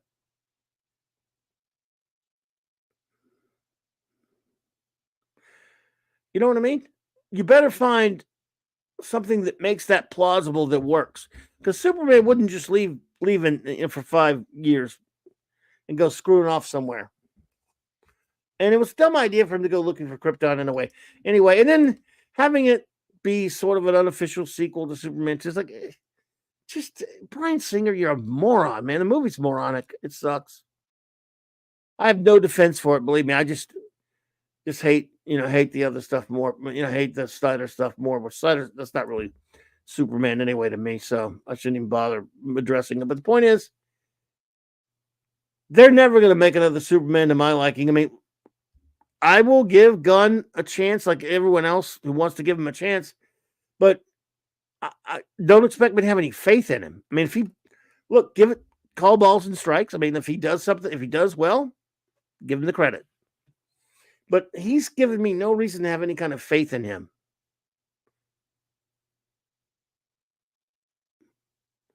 He cast that girl he cast, the Supergirl. I saw 2 pictures. I don't know if they were both good candidates. He cast the one that looks least like Supergirl. Now, does that mean the other, she's not a better actress than the other one? I'm not saying that. I don't know. And he's adopting a stupid Tom King story. All right, Chris Persia. Thank you, buddy. Have a good one. Take care, brother. Appreciate you, man. You rock, buddy. So he's adapting a dumbass Tom King story called Supergirl, Woman of Tomorrow. What an inconsistent title. So I went and took a look at that thing. It's horse manure. And even if you think it's a good story, which is really tough because the art sucks, Even if it were a good story, I'm not saying it is because it's not. It's why would you do that story? Mikey says, are we saying that James Gunn will do the next Superman movie? And is he going to cast Nicolas Cage? No, he cast an actor by the name of David Corenswet. And the guy looks like he looks the part pretty well. They've shown some I've seen some pictures of him getting in shape for it. Gunn claims to be getting the costume right. We'll see about that, right? So, yeah, I mean, he won't pull a Nicolas Cage because even that didn't get made, at least. But I wouldn't trust him as far as I can throw him. Gunn, I don't know. Look, he claims he wants to make it right. Give him a shot. Giving him a shot doesn't mean I can't be skeptical and go, Also, why wouldn't that even take? Why would it? Why would that even take 5 years? All Superman had to do was fly on his own power to a system near Krypton and use the ship. Yeah, yes. Dave C, what's up, buddy?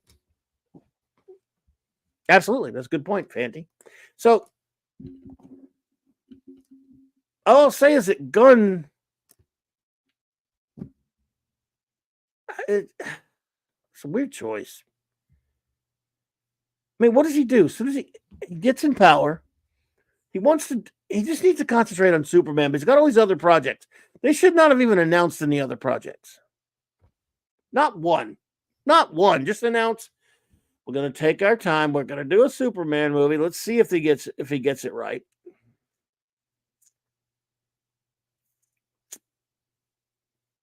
And if he does, good. But I don't have any faith in it.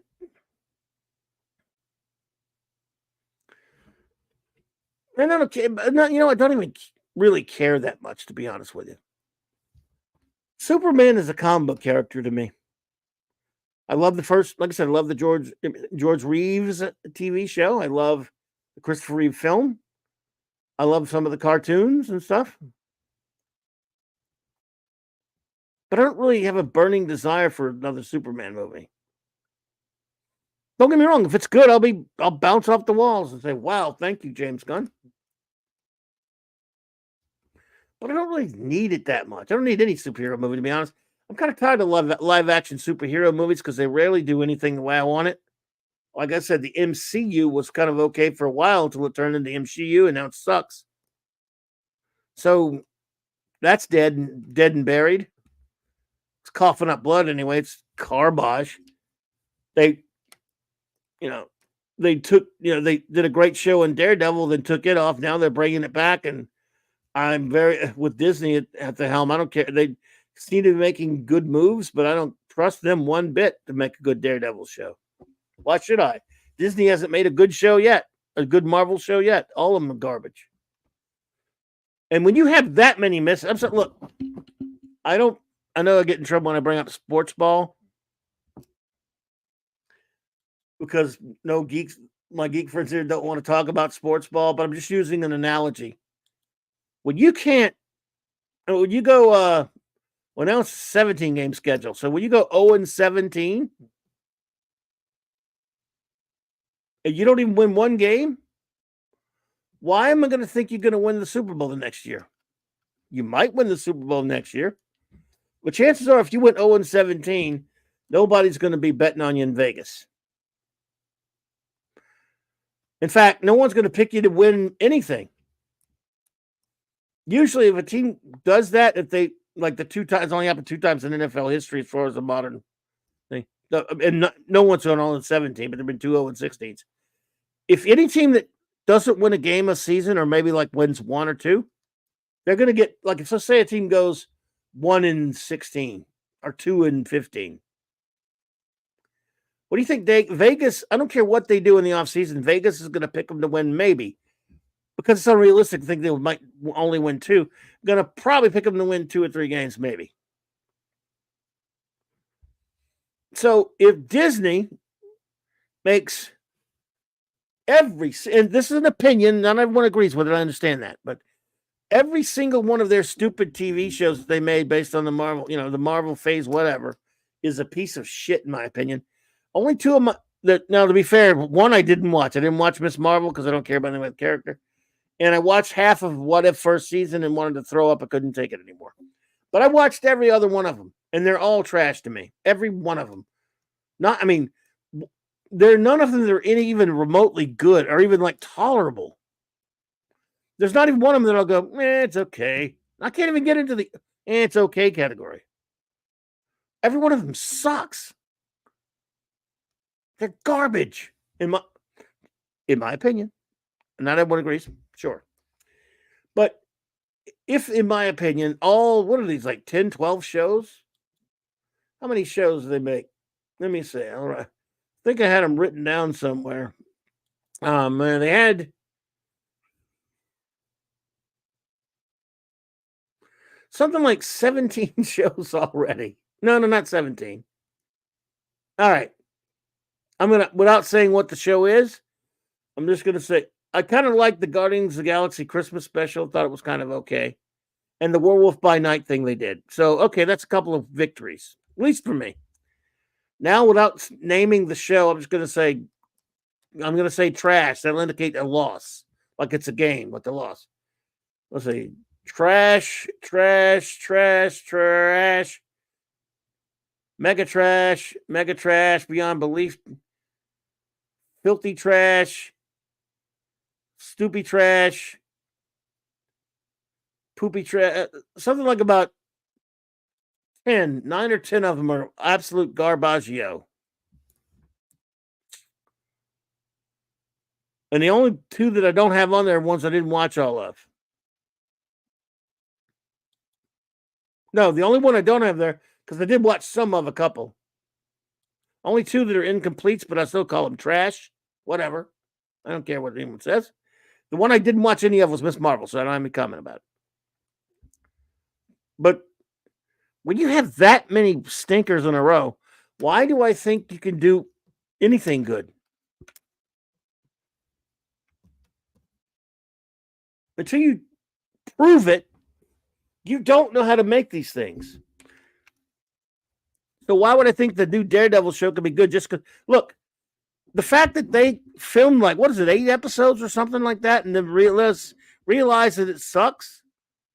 You might, on the one hand, you go, well, that's good. They're going to change it and they're going to hire they're going to hire the other actors back and they're going to fix it because they realize it was stupid. Wait a minute, you got that far into production and then realize it sucks? Why should I think the show's going to be any good? And I want it to be good. I love the Daredevil series, even the 3rd season, which I had some issues with. I really I would want this Daredevil Born Again to be good, even though I don't know why in the hell they have to call it Born Again. Because it's not going to be the adapting Born Again. You're just going to use the name, you idiots. So they've got some of the right people back as far as the actors. I don't think they have the same writers. Max Redstone, what's up, buddy? Thank you, sir. He says, yes, Superman month. Here's a modest gift to a good man who once a year reminds me about how much I love Lester Cut of Superman 2. Hey, Max, you want to come on next Wednesday night and talk about the Lester Cut? You're invited if you want to. No pressure, but you're invited. We can talk about both cuts, buddy. I mean, again, no pressure, but if you feel like it, let me know. Absolutely. Okay. So we'll just call it disgusting. Listen. Yeah, disgusting right now. Discussing Superman 2, both Lester and Donner cut, if you're game, but mainly Lester. We'll go, Why the Lester Cut Sucks by Max Redstone. Just kidding. But you got it, dude. It's on like Donkey Kong, baby. That's a good idea. I was looking for some kind of topic to have on one of the movies. Brian Hepburn's going to be on your side. Looks like, I'm going to be outnumbered. Woo. What's on, brother? There you go. I'm looking forward to it, man. Always wanted to have you come on here and hang with me. So, Max and Clubby talking about some Superman. Superman. Did I tell you, Max, at one time at a Dragon Con, we saw Sarah Douglas there, and we asked her to say, Superman, just like she does in the movie, and she did it. It was hilarious. I wish we're carrying like if that was back before recorders on cell phones and stuff. Otherwise, I'd have recorded it. Superman, it was great. Yeah.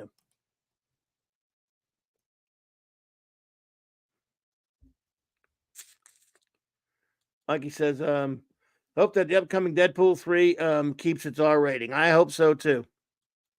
But my whole point is let's hope Deadpool 3 is good. But anything they do with these Marvel TV shows, like Daredevil, like I said, I'm not going to get my hopes up on that. And that's one, like I said, I love those first 2 seasons and even the 3rd season to an extent of the Netflix Daredevil show. It should have gone on. Freaking Kevin Feige.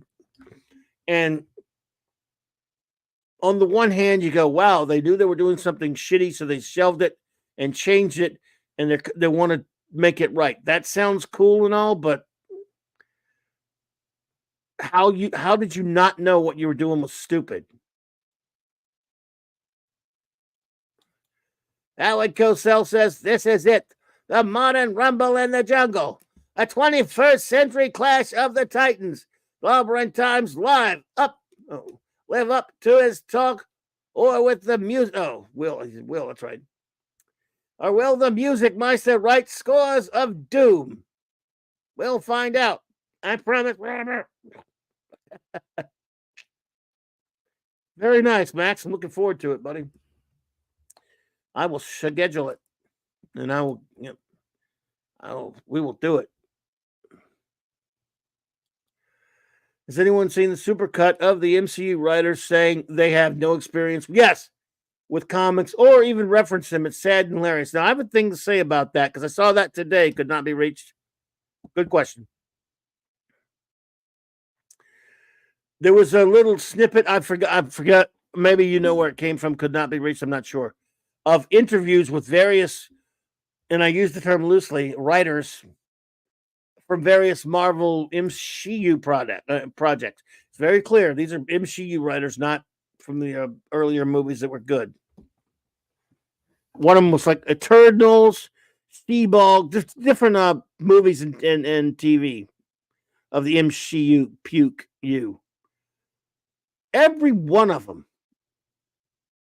We're talking about how either they were told not to read comics or they never really read comics that much. They never really read comics at all in some cases. They didn't know anything about the comics. They were admitting it. Now, then it's a snippet here and there. Is it out of context? I don't know. It didn't seem like it could be that much, but you never know.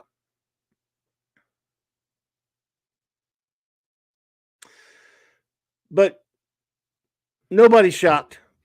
There's no one is in the least bit shocked by this, of course.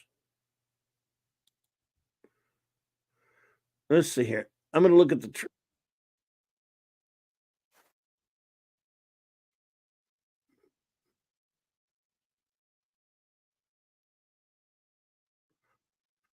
okay.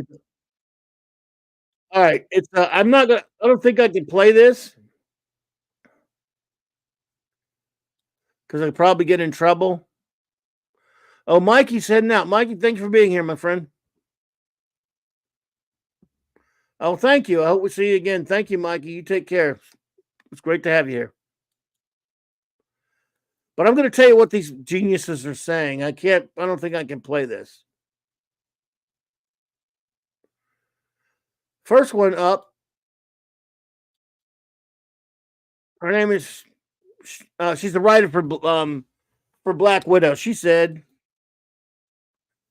I was not steeped in the comics. Another writer for Black Widow says, I didn't read any comics or do any research. Another writer for WandaVision said,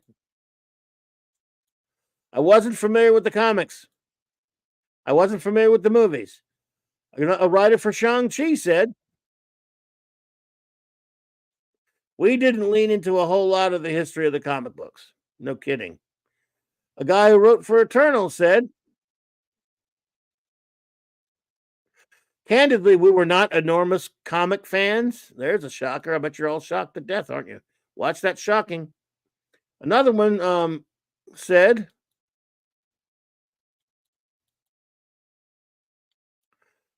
a writer for She-Bulk, said, I wasn't super into superhero comics as a kid. I liked a lot of independent stuff. Well, she read some independent comics. Good for her. One of the quote-unquote writers on Suckered Invasion. First thing I was told is don't read the comics.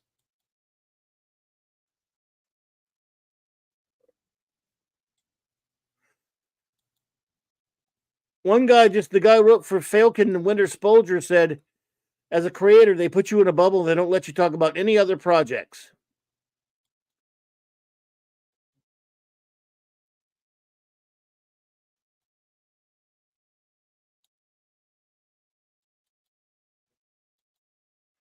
Um,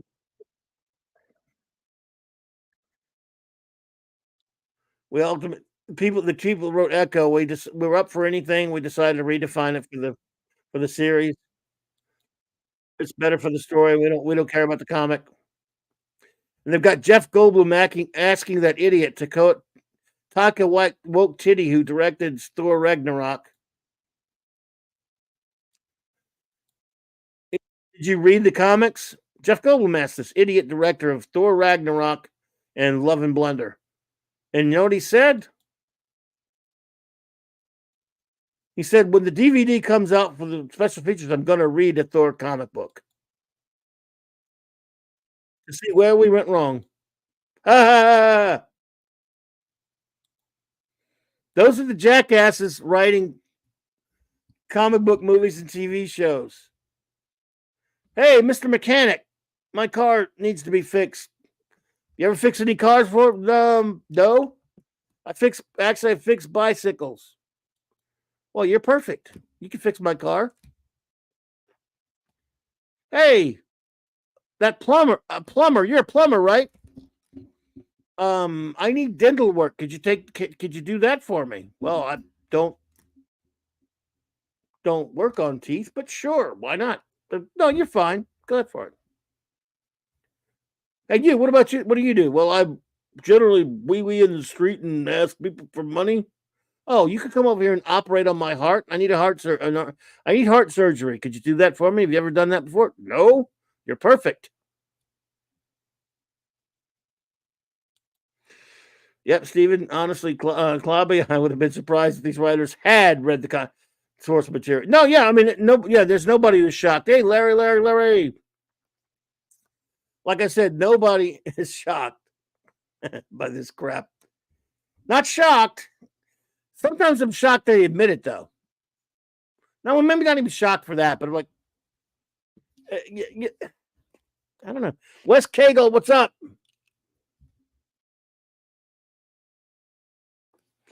Wes Cagle, that's nonsense, my friend. He says, if you're going to make a film or series of any established storyline, it is imperative that you know the source material well. Well, apparently not. They're going to give you money anyway. I'm not saying you have to always follow it religiously, but it needs an underlying foundation. Well, they don't think so in Hollywood, that's for sure.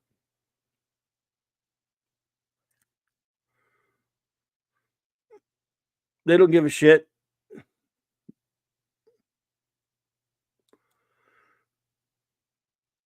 Yeah, exactly, Steven. Water's wet for sure. I first saw it in a neurotic video.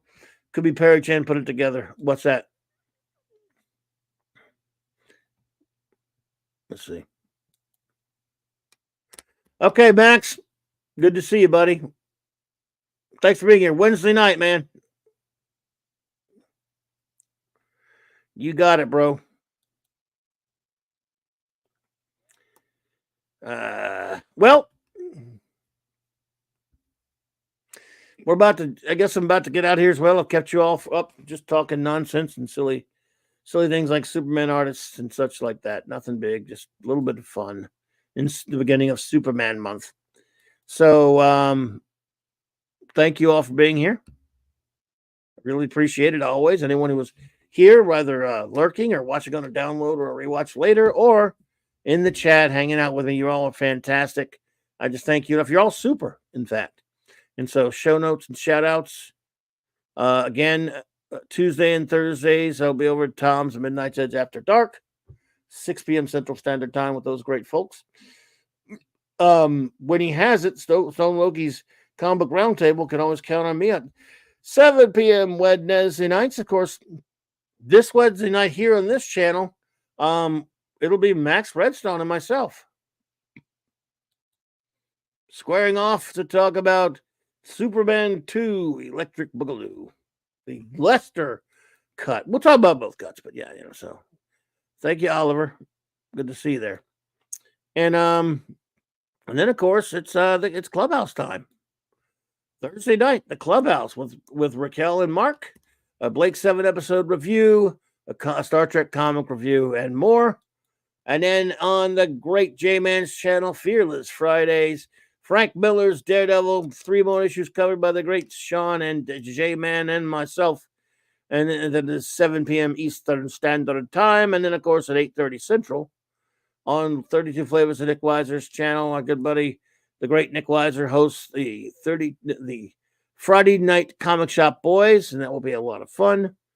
And then, of course, Saturday Night Star Trek. As always, my wonderful First Officer Trek, same Trek time, same Clobby channel, 9 p.m. Central.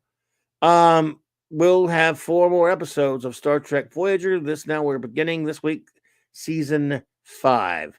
So looking forward to that. And then to top it off, if he's feeling better, and if the Super Bowl permits, maybe later, I don't know. Mark D with the C's channel, the great Sunday Night Geekery. Looking forward to that. We have a great time. It's 10 p.m. Eastern. We just wind down and finish our geek off in style. Geek week, that is, in style, even with some eatery, maybe. It'll be Super Bowl Sunday, so he might want to have some eatery. All right, let's see. Again, big shout out to all of our fantastic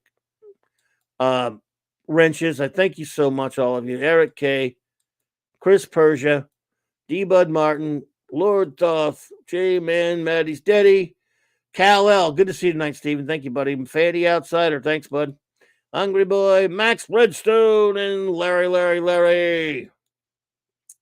Also, thank you all for being with us tonight. The great Latino Slant. Paulie popped in early. Always good to see my buddy. Wes Cagle, Dave C., Brian Hepburn, Oliver Belamonte. Could not be reached for further comment. Let's see. Mikey Suze 4. I hope I'm saying that right.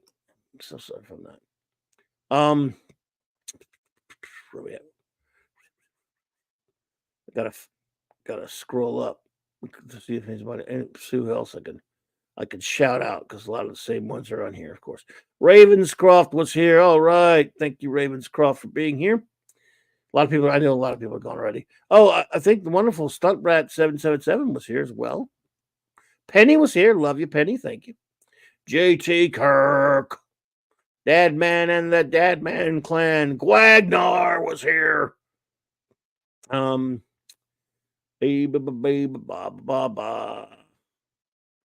Salty Traveling Sea, my friend. Thank you for being here. You're too kind. We got to get back together one of these days. Get together again one of these days would sound better, right? Sorry. So yeah, back to hanging out together. Whatever, any way you want to do it. Let's see. All right. Let's see. Looks like I got most of them. I think FKH C 2005 buddy was here. Pretty sure.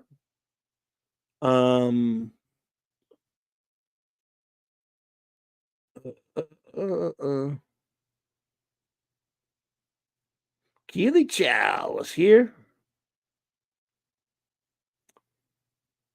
Brogu from my old hometown was here. Radioactive, spider, power. Badass buddy was here up in here. He was here up in here. And almost got it. Looks like we're almost done. Your Muslim uncle popped in. All right. Captain Doomfinity Tempest Maximus. Von Doomfinity Tempest Maximus. Picasso. DJ Play Nice. Became a member, by the way. Thank you again, DJ Play Nice. Appreciate it. Mazerus was here. All right, Maze. That looks like Scribe Light popped in. Scribe Light, thank you for popping in. I appreciate you. Lynn H was here as well. Thank you, Lynn H, for popping in. Appreciate you. And that is everybody.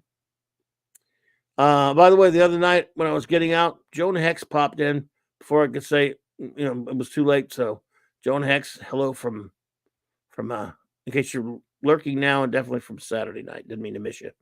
So, all right, everyone. Again, I appreciate you all being here. Have a great, wonderful week. Let's get through this one. We can do it. We can get through these weeks. So, good night and have an extraordinary week. Clobber on, clobberers.